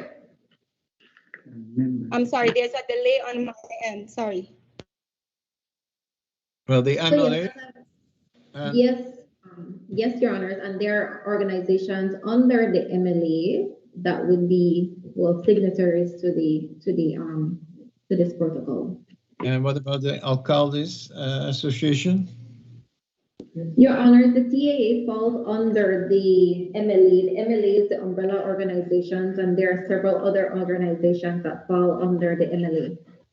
So they should be. It seems that the MLA, at least who is before us, has a different opinion of what is under their umbrella than what the government seems to think. So that is an issue that you will have to solve. Yes, Your Honors, and Your Honors, may I? Just let Ms. Matut speak and then you can comment. Yes, Your Honors, and we endeavor to have that resolved before the finalization of the protocol.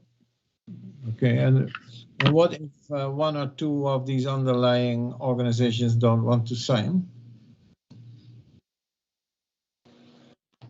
Your Honors, as it is, then it would be majority of the organizations that would be in support of the current draft or the final draft of the Fbic. As I indicated, we have received those further comments from the communities and from the organizations, and those comments are being considered to be incorporated into the current draft of the Fbic. And as my learned friend had indicated, for example, one of the provisions, particularly as it relates to the national security emergency or urgent situation, they have in fact provided a version of that provision that the government is considering seriously to incorporate. So it's not to say that the comments and the concerns that have been raised are not being seriously considered to be incorporated into the final draft.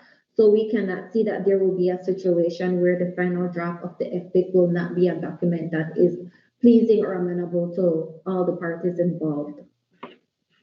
Okay. Yes, Counsel. Yes, Your Honors, thank you for allowing me to interject, and apologies if I interrupted, Counsel.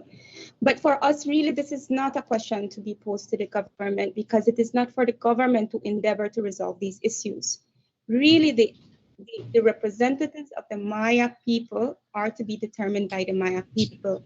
And I repeat again, and we have really tried to stress this, and I know that the issue of representation, it's kind of a little, somewhat maybe like complicated for the court to try to manage. But the authority highlighted it on the last occasion. The government has no place to try to organize who my representatives are. The government really has no place to try to apologize. Yes, there's a difference. There's a difference between. There's a difference between. Sorry, there is a difference between consulting, involving, and representation. Huh? So for sure. I suppose. For sure, I suppose you don't mind that they also consult with these other groups, but you're saying when it comes to the final say, the final representation, that's us. When it comes to the final representation on what is to be interpreted and considered as what the appellants, what the Maya people are presenting, then it is the TAA and the MLA as has been determined, as has been defined by the MLA and the TAA before this court.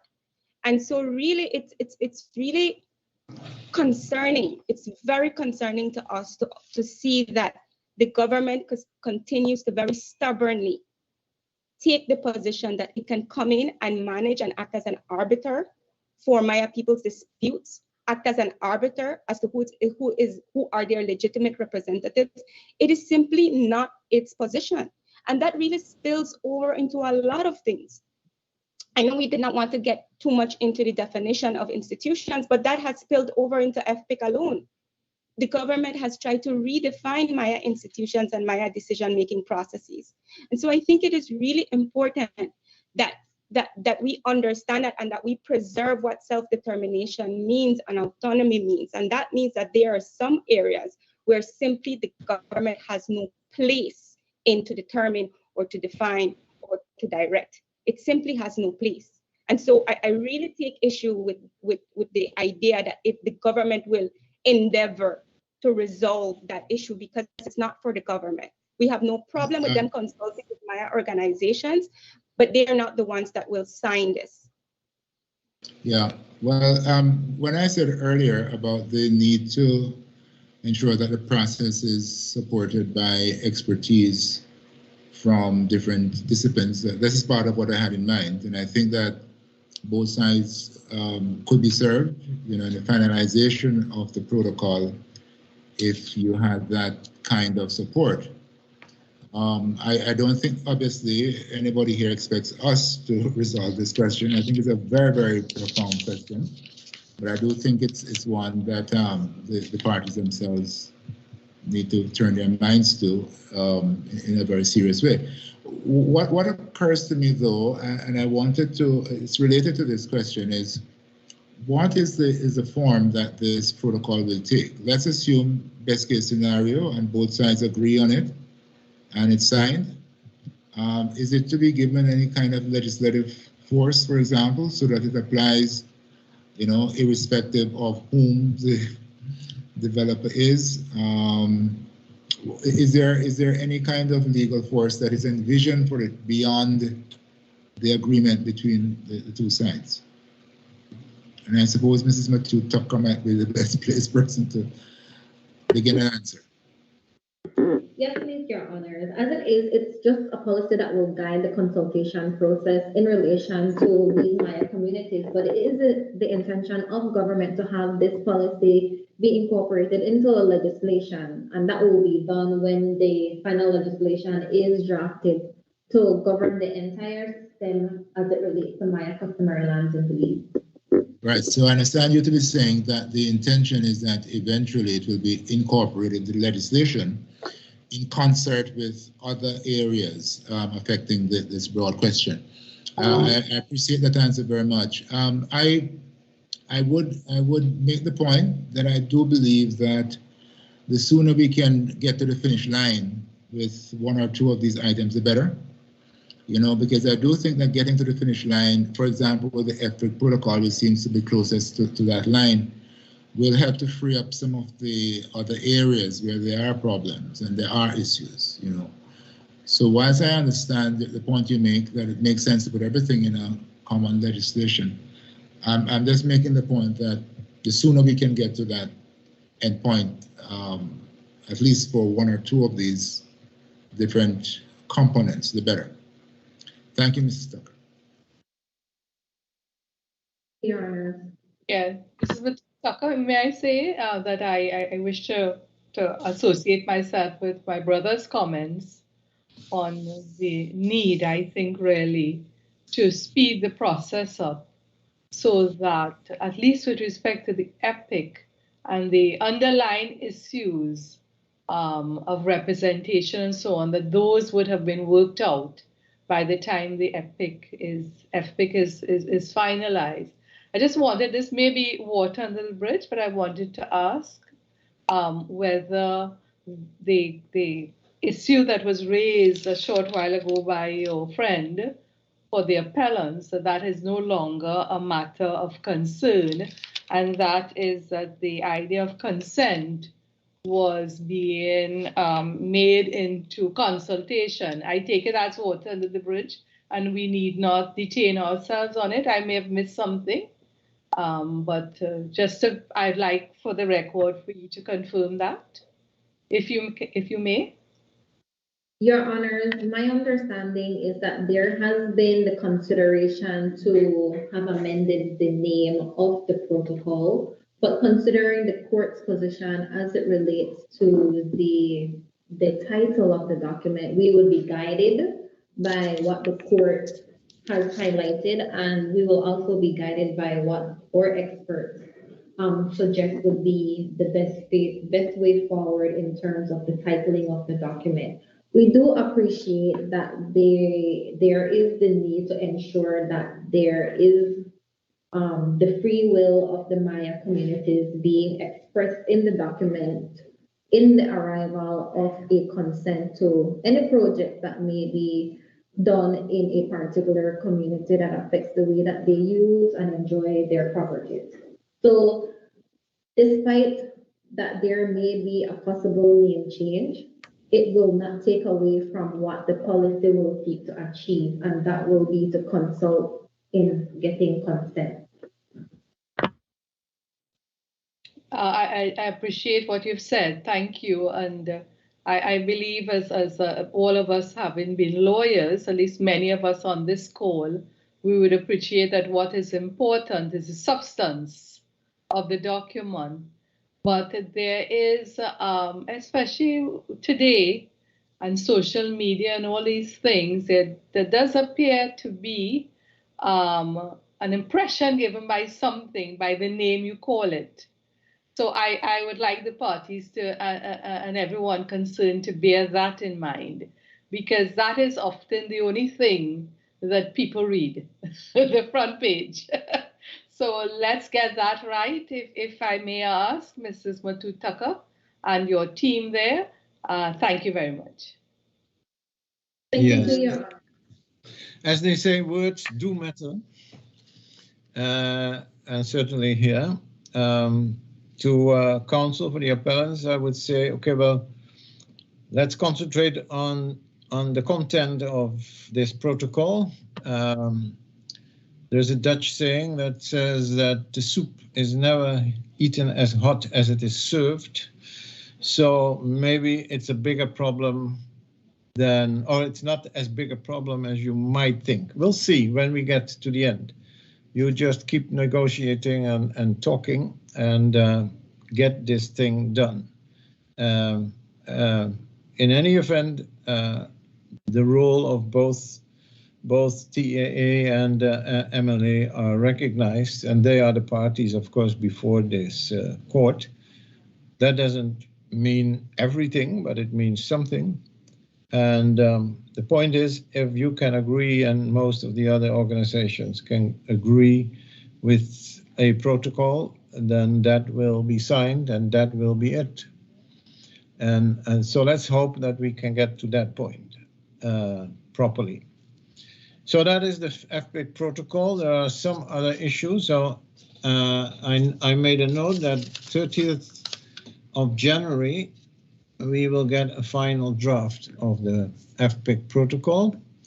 There is also the issue of the auto delimitation process. Yes, please. There were some issues of concerns. You didn't hear from JSC when they commenced the auto delimitation process, and because of that, you don't get the funds that are necessary, something like that. Well, how far are you? Okay, so yes, just to clarify our position as it relates to what has been going on with the auto delimitation of these community boundaries. As it is, I am instructed that the government accepts the process that has been adopted by the MLA and the TAA in getting the villages or the communities' consent as it relates to these boundaries. What the government wants, though, is to be provided with some sort of verification or evidence that the community does in fact agree with the process that is being adopted by the MLA and the TAA in identifying its boundaries. And as we have provided in our compliance report, there is a resolution or a declaration form that can be used in order to show that, in fact, well, the village or the community has agreed or does not agree with the process that is being adopted. Okay. So in concrete terms, what is the government going to do and when? Well, as it relates to the process, we are at the hands of the MLA and the TAA to provide the government with that verification or with that evidence to show that the communities are in fact in agreement with the processes being adopted by those organizations in order to get the communities identification or agreement that these are the boundaries for our communities. So once we have that information in our hands, then we would be satisfied that our role in terms of the verification of these boundaries have been complied with. And when did you ask for that information? One moment, Your Honor.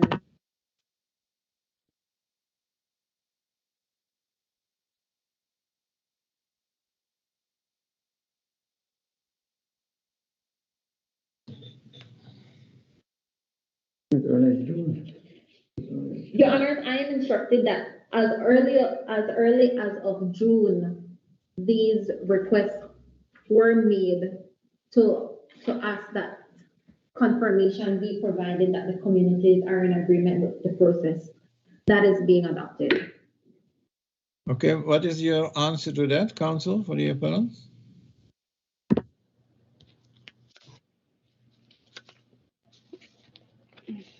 Your Honors, that has been provided to the government. In fact, I believe even samples were shared with the court in our last compliance report, or maybe this compliance report, where we provided samples of the consent forms that have been used. That has already been provided. This is quite a bit frustrating, Your Honors, because I don't want to go outside of, I understand this, but really we are working with the communities here on the ground. And to hear this type of positions and to hear this type of things that are being raised by the government really is frustrating. It frustrates the process.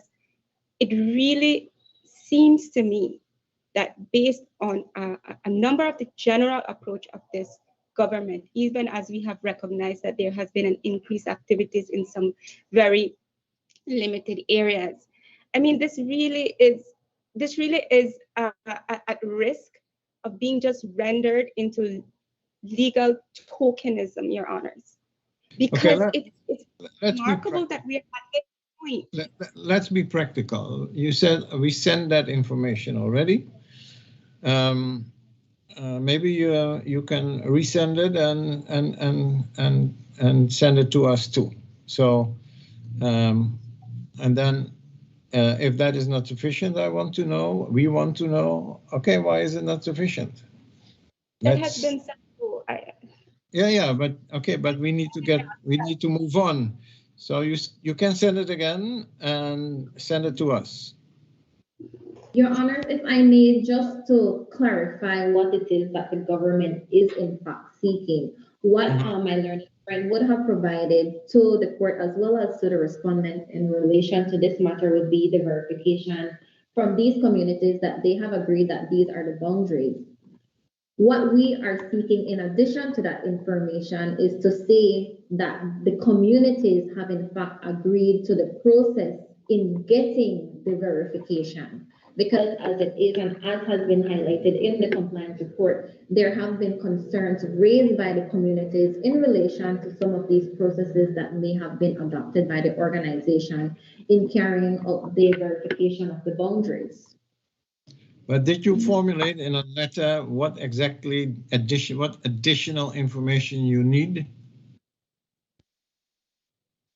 Yes, Your Honors, we have sent in that letter to the appellants for their response.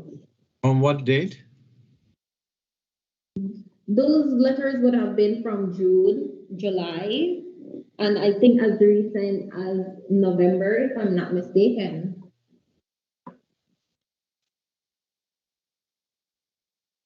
Okay, was that answered? Not to our knowledge, Your Honor.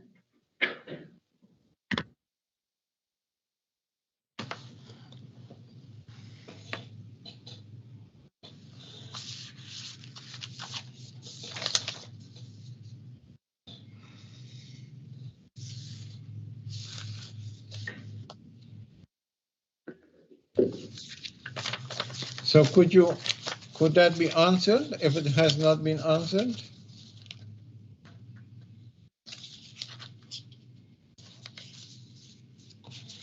Ms. Young?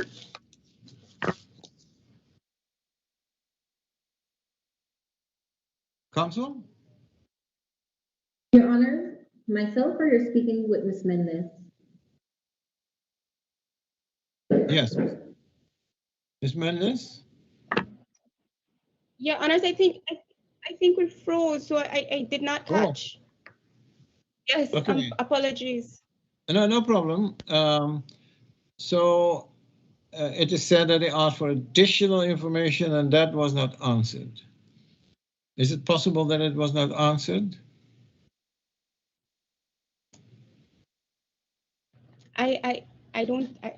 No, Your Honors. As I mentioned, I'm not too sure exactly what is being proposed. I mean, remember that this is a process that the new government kind of came upon that had already been started. And so Yes. what exactly is the question that is being posed right now? I'm not sure whether it was answered. There's a lot of correspondence, to be quite frank. And I'm trying to go through the compliance report right now, but exactly what is the question that is being asked? Because we have really updated this government with respect to where the outer delimitation process was since December. They have this information. Is it that what they're proposing right now is... Not to interrupt, but I think it might be a timetabling issue. Yeah. I don't know whether Mrs. Matu Tucker could just apparently Council Ms. Mendez is not clear on what additional information you require. So is there a way to bring clarity to this? Yes, Your Honor. One of the issues that have arisen since the Office of the Commissioner had been established is that some of these communities had expressed concerns with the method adopted by the organizations in carrying out the activity to identify the community boundaries. And it is for that reason that correspondence would have been sent to these organizations in order for them to confirm that the methodology that is being adopted and applied in the community to carry out these verifications of the boundaries are in fact acceptable by the community itself. So it's in addition to the agreement or disagreement, consent or non-consent of the boundaries themselves, it's also seeking consent of the methodology itself. I thought you also wanted indication as to when these communities could be visited for the purpose of confirmation or verification. Am I wrong? Well, that is a part of the process as well for government, because after the communities have identified what it considers to be its boundaries, then the government then comes into play and acts to verify and accept these boundaries as agreed to by the communities. And that is a part of the process which the government has not been able to complete because of the lack of funds being provided to the government to carry out that activity. Right, and you have already sent that request out to the parties. Yes. But further to what the chairman is saying, would you mind, sorry, first of all, was that sent to us as well? Was it? Your Honors. Oh, that's okay. That's for someone. Yes, Mrs. Matthew Tucker. Yes, these letters would be a part of the annexes for this compliance report. Okay. Sorry, Ms. Mendez. Yes, Ms. Mendez, before you go on, Ms. Matuk Tucker, I may be wrong, and I'm trying to get a grasp of this as best as I can. But I had gotten the impression that what I saw in the compliance reports and from your friend was a complaint that we've already been through this. We've already done this. And the representatives of the Maya people have already confirmed this. Why are we going back to the communities to ask them to repeat the process? Am I misreading? I'm looking at what has been sent to us recently. Am I misreading it? And Ms. Mendez, perhaps we could start with you, and then Mrs. Matutaka could say. Yes, Your Honors. I do think in very many ways what is being proposed here, again, is for us to go back to ground zero. We have provided a consultation plan to them, and in fact, it's attached to our compliance report. It was provided on August 3rd, 2021. That's paragraph 29. I believe it was actually also provided in February, but I don't have that in the compliance report here. With respect to what is being proposed then, it seems to me that what is being attacked again is the DPM itself, the methodology. And this methodology, Your Honors, was agreed upon with the government. So how is it that we find ourselves in a position and brought before the court? How is it then that we are finding ourselves in a position where we are now being asked to prove or to show or to kind of like defend a DPM that has already been bought in and confirmed by the government itself? The methodology was agreed upon. The methodology, the DPM here and in court, I believe it was then Commissioner Lissell that confirmed that, yes, this is good. We accept this. We accept that this is going to be the uniform, fair, transparent process that will be rolled out in all communities. Is it that now we're saying that there are some communities that can adopt a different methodology to other communities? I mean, what exactly is it that we are saying? Is it now that the process will always be vulnerable to perhaps a couple of persons that come in and go to the commissioner's office and raise issues that are challenging the process again that has been agreed upon with the government? And so I'm trying to understand exactly what the rationale is here, because as the court has mentioned, we need to move forward. It needs to be practical. The point is that we're supposed to develop a methodology that is fair and that is transparent. And that is what the parties agreed, and that is what has been rolled out. Yes, Matut. Yes, please, Your Honors. My understanding of the methodology itself, what would have transpired at that time, we're talking about a time where it's pre-COVID. So it would have contemplated where the Maya communities would have been consulted at a community meeting in order for them to give their consent or not in relation to the boundaries.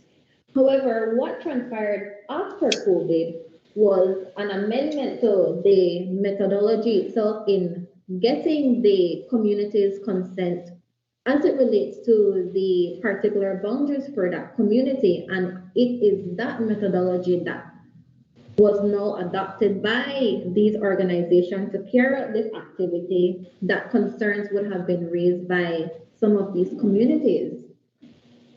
And so it's not a matter of going back to the community and doing another consultation in order to get consent. It's a matter of the communities validating that they agree to the methodology that has been applied in getting the community's consent to their boundaries as identified. Okay, well, this needs to be solved because we can't keep beating around the bush. So what is the government requiring right now? Because from our understanding is we agreed upon a methodology. This has already been put before the court as well. They need to have modified the methodology because again, the project is time contingent. The funds are time contingent. The communities fully participated in this methodology. What is being proposed? Because it seems to me, and the government Council, I think it's a perfectly wonderful question. So I think we could have an answer from Mrs. Matut-Tucker. The question is, what additional information precisely do you require?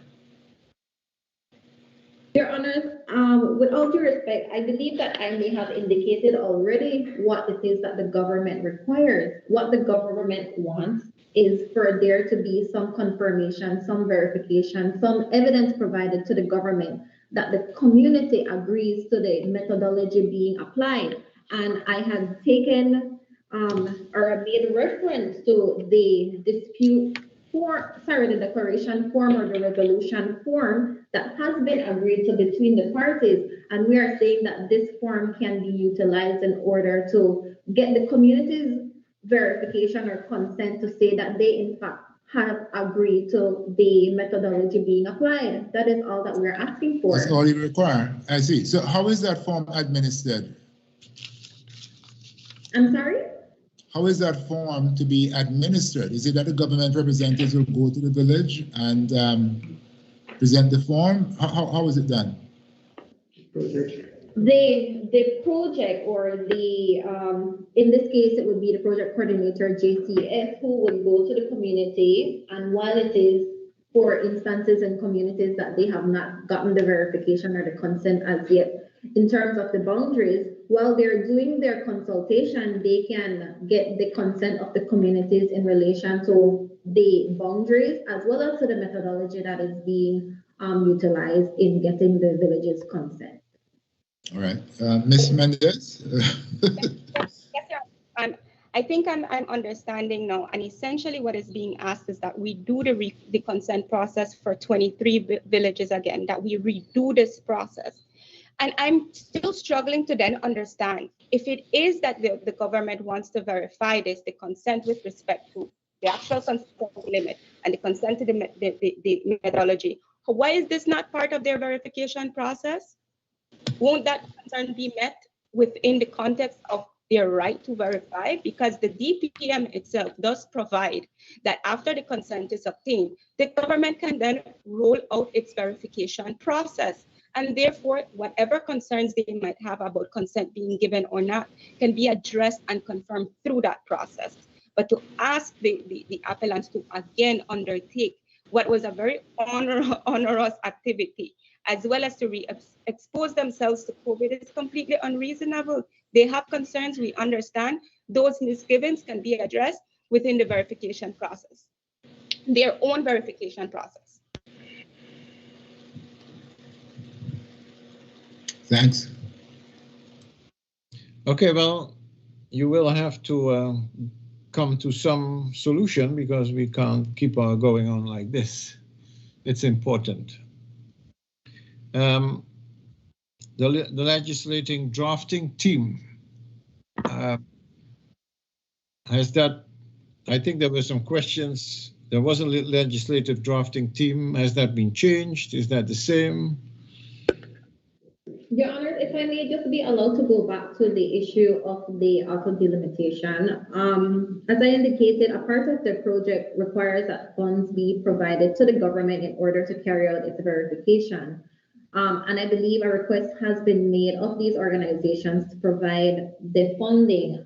Would it be appropriate now to make a request if these organizations could identify when these fundings would be made available to the government in order for us to carry out our part of the project? Yes, Ms. Mendes? yes, I could address that, Your Honors. I believe that the government has been made aware that what needs to be provided is a work plan as to how this process, in order for there to be a contract. And that is what we are waiting for. It's not that people are withholding monies, Your Honors. In fact, right now there is a very good relationship and undertaking happening with the Ministry of Natural Resources with respect to the third-party inventory. And it's very collaborative. But what we need to be is we need to be focused and clear what we are entering into with the DPM. As I mentioned before, it's just a lot of confusion about the extent to which the government is accepting the DPM. So on the one hand, they want to question the DPM, but on the other hand, they're also asking for funds. And that's very tricky when we're dealing with donor funds. There are certain requirements that need to be met. We have asked for the work plan, but at the end of the day, there's also some confusion because the process that they are seeking to implement is also a process that they consistently question. And so it's not that the funds are being retained just because of, I don't know, some maliciousness or whatever. We want to see this thing unrolled. As I mentioned, right now, there's a lot of progress being made with the third-party inventory with the Ministry of Natural Resources. It can be done, Your Honors. Well, if it can be done, do it. We need a work plan and the contract, Your Honors. Yes. Your Honors, if I may be able to respond to my learned friend, I am informed that the work plan has in fact been submitted, and that has been submitted from last month, if I'm not mistaken. And it had already identified as well the parties to sign the contract on behalf of the government. Well, maybe you should come together on this point and work it out, because it doesn't seem to me that you are far apart or whatever. Maybe there are some misunderstandings. Everybody knows that this process has to be done. There are funds. Do the necessary thing and get it going. That is what I would think. We don't have, of course, the time now to go into all these details, but you know the details, you know what you're talking about, I think. And so if you get together and work it out, it should not take more than 2 weeks to get this thing off the ground. Is that at least worthwhile trying, Ms. Mendes? Apologies, Your Honors, I missed that. My apologies. I said, well, it shouldn't be too difficult to get together and work something out. There seem to be more, it seems that you're not that far apart, but there are some misunderstandings and some distrust maybe here and there. Come together, work it out, and I think within 2 weeks you should have something so that this thing can go off the ground. We have to be practical here. Yes, Your Honors, we absolutely agree. We definitely have to be practical. As I mentioned, there's a very good process happening with the Ministry of Natural Resources, but to some extent, we also need to be very clear as to who is muddying the process and who is making an already complex process more complex. And the insertion of so many organizations, the questioning of the TAA and the MLA, and all of these things are really boggling down this process. And together with the uncertainty that this government has with respect to what extent is it accepting everything that was agreed upon before. So that really is bogging this process down. So I need to be very clear with that. We can address it. You are very clear. You are very clear. But my question is, can't you come together and work it out? It doesn't seem that very difficult. So are you saying, yes, I'm willing to come together and try to work it out? Yes, yes, we're open. We definitely propose a date. Yes, Your Honor, we commit to meeting with the appellants. Okay, then we leave it to you. I think you're both sensible people. This shouldn't be too difficult to get it off the ground. So get together and make it work, and please report to us if you got it done, so to speak. So now because we are running out of time, it's 1:15, at least in our place. We have the legislative drafting. There was some questions about that. Is there a team now? Is that a new team? Is it the same team? Could you tell us a little bit more about that, Ms. Matut?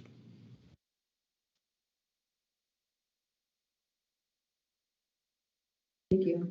I do apologize. Yes, Your Honors, as it is, as part of the entire revision of what has taken place, the legislative team is also under reconsideration, and we should be able to inform the appellants as soon as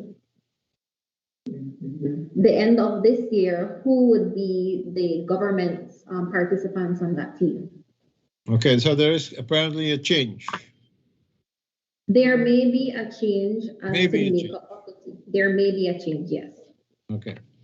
Well, at least by the end of the year, they will know about that team. Yes, Your Honor. Okay, so we can make a step forward. Then the Maya land tenure process, it's now under review and revision, I read. Is that so? Yes, Your Honors, that is correct. The experts that we have engaged, they are reviewing the current policy that is existing, and they would be able to provide feedback to us, and we should have a final draft of that policy by the end of February of 2022. But was that not already an agreed document? Yes, Your Honor, but considering that the government has now engaged 2 new experts, we will be taking guidance from them as it relates to what this policy should include. And of course, this will be shared with the appellants for their consideration. But we are hoping to have a final document or a final policy by the end of February 2022. By the end of February 2022? Yes. Okay, the road map is also part of this. Well, this is included in the roadmap. This is the roadmap? This would be included in the roadmap. The roadmap is currently under consideration by the commissioner as well as the experts, and it is hoped that a final draft of the roadmap would be presented, to the appellants by the end of January. That is the road, by the end of January? Yes. Okay, now, so by the end of February, we should have absolute clarity about all these points.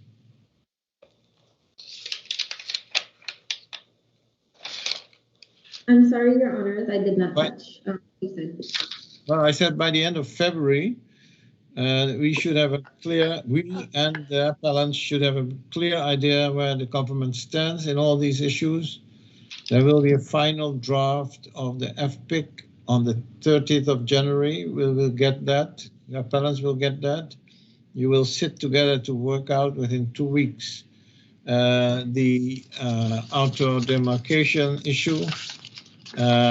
And by the end of January, you will have the roadmap revised, and by the end of February, you will have the Maya land tenure process or document ready. So by that time, then we should have that. If the Fbic protocol is finalized on the 30th of January or before the 30th of January, then I suppose that will then be used for any future issue that comes up under it. Yes, Your Honor. Okay, well, as we also, well, government is working on that, but there is still a lot to do in terms of training and a change in mentality and all of that. It's new. But anyway, you're working on that. And in the meantime, well, any conflicts, any disputes that come up can still go to the authority.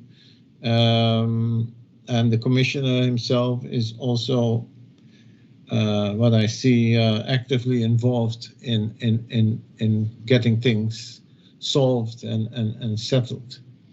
So that brings me to the last question, which was posed by the other side. Is there anything known about an extension for the authority? Your Honors, I am instructed that it is being considered at this time. It is being considered? Yes. Okay, now when does this assignment ends? By the end of the December?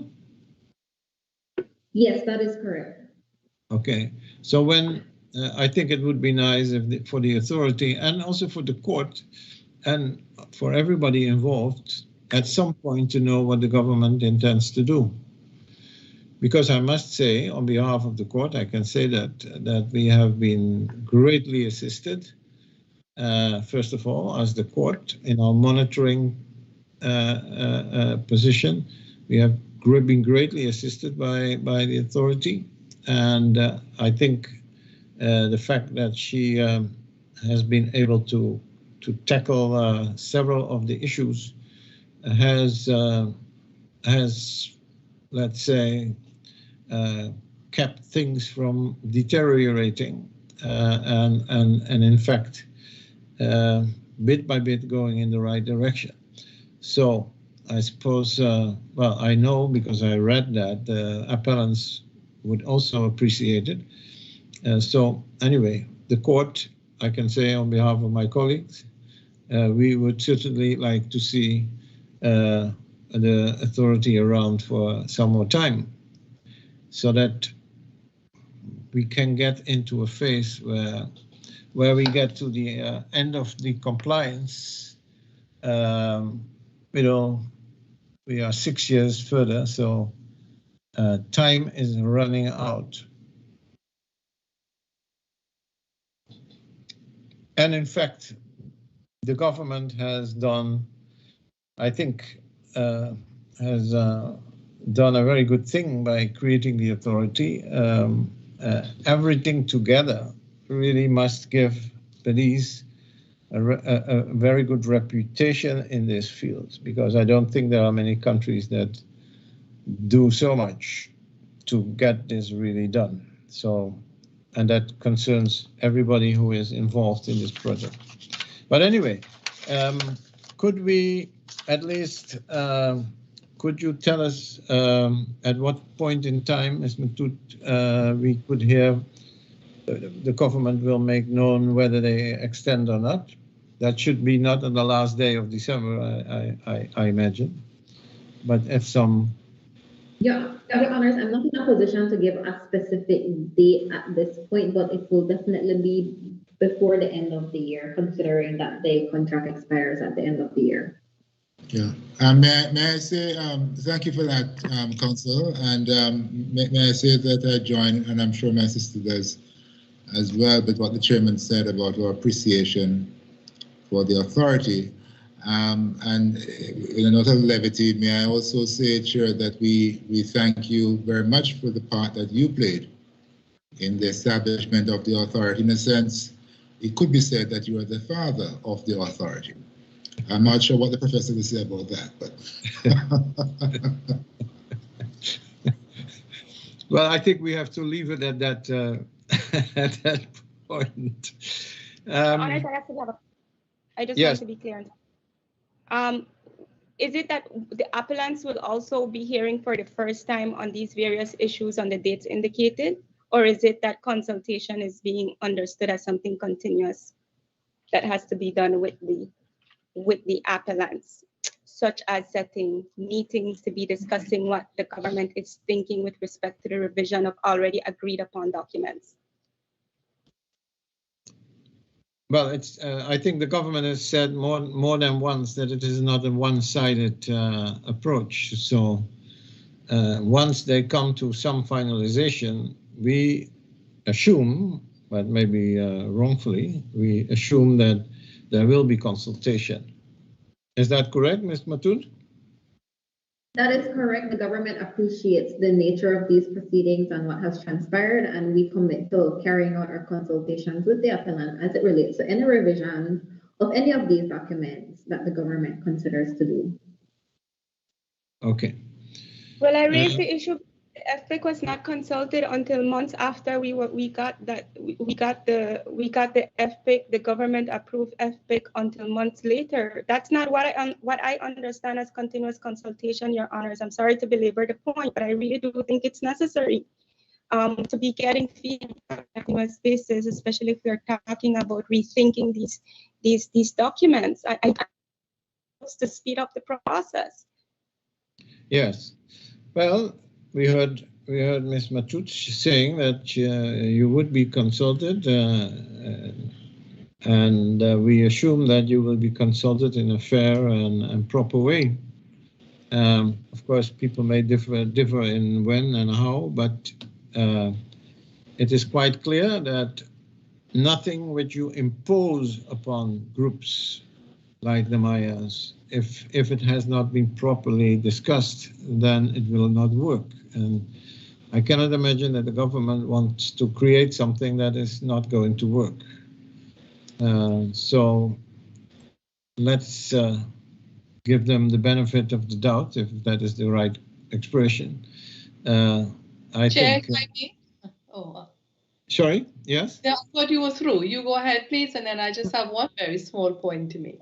Yeah, so I do think we have to give it some, we have to trust a little bit. I understand in the process you experience things that might not give you that trust, but let's stay positive. We have come a long way. We still have to go a long way, but we have come a long way and we will get there. It's in the interest of the Mayas, it's in the interest of the country. That is what I wanted to say now. Yes, Justice Ratchet-Lee. Yes, thank you, Chair. I just wanted to make the point that I imagine that everyone on this call, and especially the parties concerned, will want continuous consultations. I think that is the point that Ms. Mendez made, and that the consultations will be timely and meaningful. That's all. Thank you. Yes. So now we have to, okay, I know that we know that the appellants have asked the court to be kind of a mediator, but that is what we are doing all the time anyway, but maybe in a much tighter system. Now we asked for dates, so you have those dates. The last one is end of February. Let's see how that goes.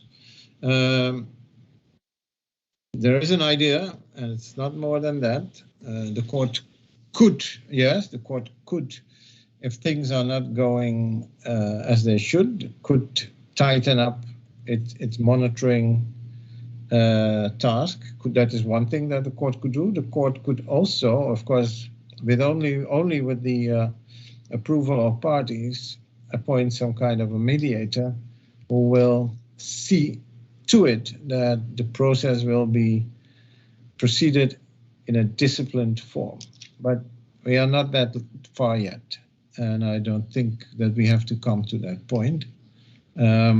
So what we can do is, if by the end of the February we have all the documents, so you could, let's say by mid-March, we could get a compliance report from both sides. And once we have that, I'm not sure if we can give you a date right now, but as soon as we have that, then we can give you a date where and you can give us some indication when you can be heard. But by the end of March, beginning of April, somewhere like that, we could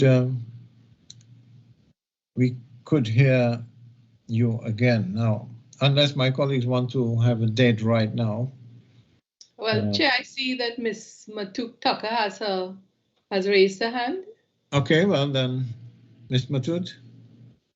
Yes, please, Your Honors. I was wondering if leave could be granted to the Chief Executive Officer of the Ministry responsible for Indigenous Peoples Affairs to comment to the court. No? Yes, please. Well, okay, but we are already half an hour longer, but if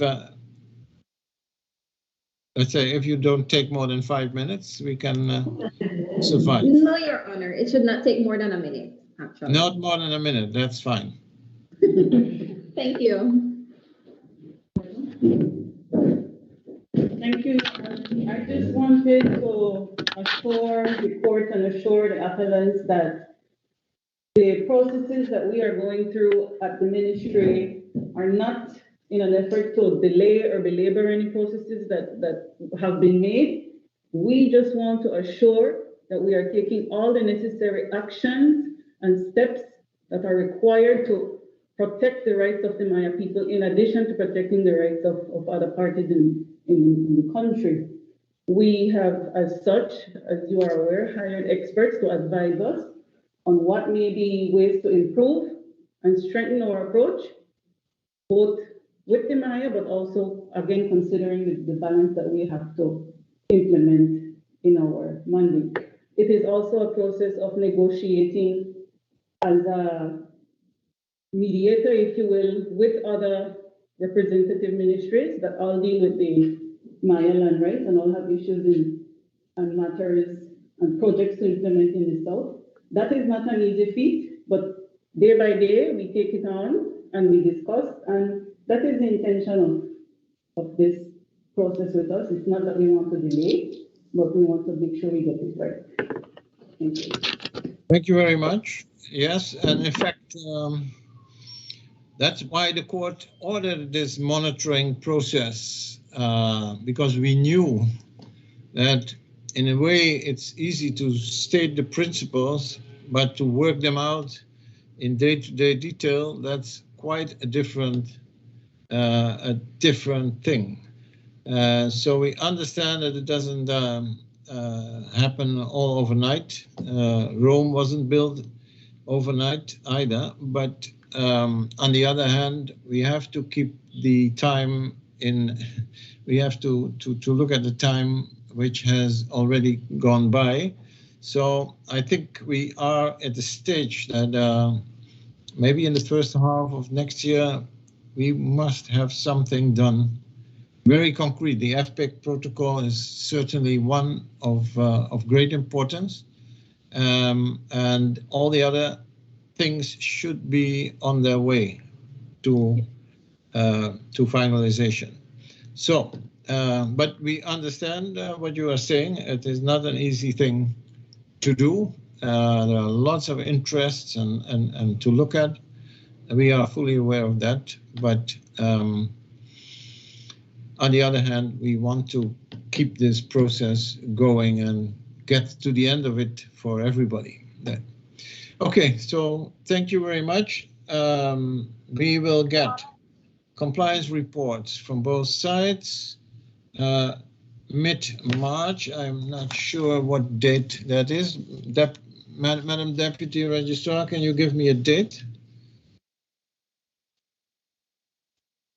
Don't give me the 15th of March, because that's the Ides of March, and that is not a good day.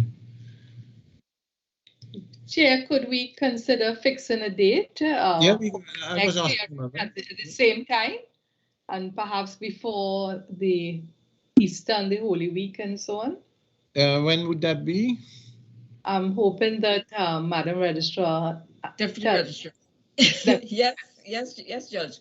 So we will go on the Easter break on Friday, 8th of April, 2020. 8th of April. We return on the 25th of April, 2022, Judge. Okay, well, we could hear this then in the first week of April. Let's say on a Thursday. That's what is that? The 7th? Yes. Is that going to be the Holy? No, that's not going to be Holy Thursday. No. Yeah, but Judge, we need to give our judicial counsel. Oh yeah. So you suggest better after that recess? Well, I mean, if we get the reports by the 15th, is it that 15th of March? We should get that. No, 15th of March, no, Judge. Judge said that's the Ides of March, so he would prefer maybe the 16th or 17th. The 17th. That is, yes, Judge. If we should be able, yes, by the 7th of that should be sufficient. Yeah, I think that gives enough time. Yes. So same time, 11 o'clock our time, 9 o'clock Belizean time. Okay. What is the final time, Judge? What is the final time? Sorry. The final time. To hear the matter. Final date. Date, sorry, yes, sorry. The 7th of April. Thank you. Thursday, 11 o'clock our time, 9 o'clock Belizean time. Yeah, that would be it. I hope Professor Solorio, yeah, if you're still in function, if you can join us too. And anyway, I thank you for your presence again. I thank everybody for their presence. we will see each other back on the 7th of April at 11 or 9 o'clock. Thank you. Honor, Yes. wouldn't it be possible to do it on the first week of March or the second week of March? Why? I think that provides enough time, Your Honors. To be honest, this continues to be a very frustrated process, and I understand that there are things that need to get done, and I understand all of that. But from our perspective, this is going on to 7 years now, and I really hope that the court understands that. It's not that we're being unreasonable. I think that. No, and we also. I understand that we need to provide a benefit of the doubt, but really, how can we provide a benefit of the doubt to a government and to steps being taken that are trying to dilute the governance institutions of the Maya people? At some point in time, Your Honors, I think we have to be a bit more wide-eyed and clear-eyed rather about what is before us. And it's not looking good from our perspective, and I'm really sorry to not be able to have a more positive attitude, but it's not looking good from our perspective. Experts are being used to delay the process. That is what is happening. The authority is here. The authority can do that, but yet right now we don't even know if the authority will remain on. So I think the role of the court helps so much in furthering this process that April seems too long in our perspective, Your Honors. Well, don't forget that you will get some things done within 2 weeks, we hope. You will get the Fbic protocol by the end of January, which is a very important date. You will get other stuff done by the end of February. And so you need some time, everybody needs some time to evaluate. So I'm afraid that it is not possible. Now, if it appears that on the 7th of April, if it appears that the process is only dragging on and on and on, I said, then we can consider a different approach, a more hands-on approach. This is, of course, as you understand, already a procedure which is unknown in the Commonwealth, Caribbean. It's exceptional. But the point is the court has more cases to deal with. And so we cannot come together on this case every month. But we keep putting the pressure. I hear you. I also hear the secretary. But you can have different opinions about what is happening. But we have to stay the course. So I'm afraid this is it, what we can do. Just work on that issue of the delimitation, get together with the Solicitor General, get that out of the way, the Fbic, everybody knows what to do. We should be able to get it pretty soon. Well, pretty soon after so many years, but anyway, Rome was not built in one day, and so is this. But you are pretty far, and we are not going to give up or to despair, Ms. Mendes. Just a little more Ausdauer, and then we get there. So this is it for today. Thank you very much. Madam Deputy Registrar. Thank you, Justice Witt. Thank you, Mr. Justice Anderson. Thank you, Madam Justice Rochner-Cleese. Thank you, Counsel. Thank you, Professor Solorio. Thank you to the representatives of the Maya villages. Thank you to Minister and other government officials. And thank you to the staff of the Caribbean Court of Justice. This court now stands adjourned. Good day to all. Thank you. Thank you.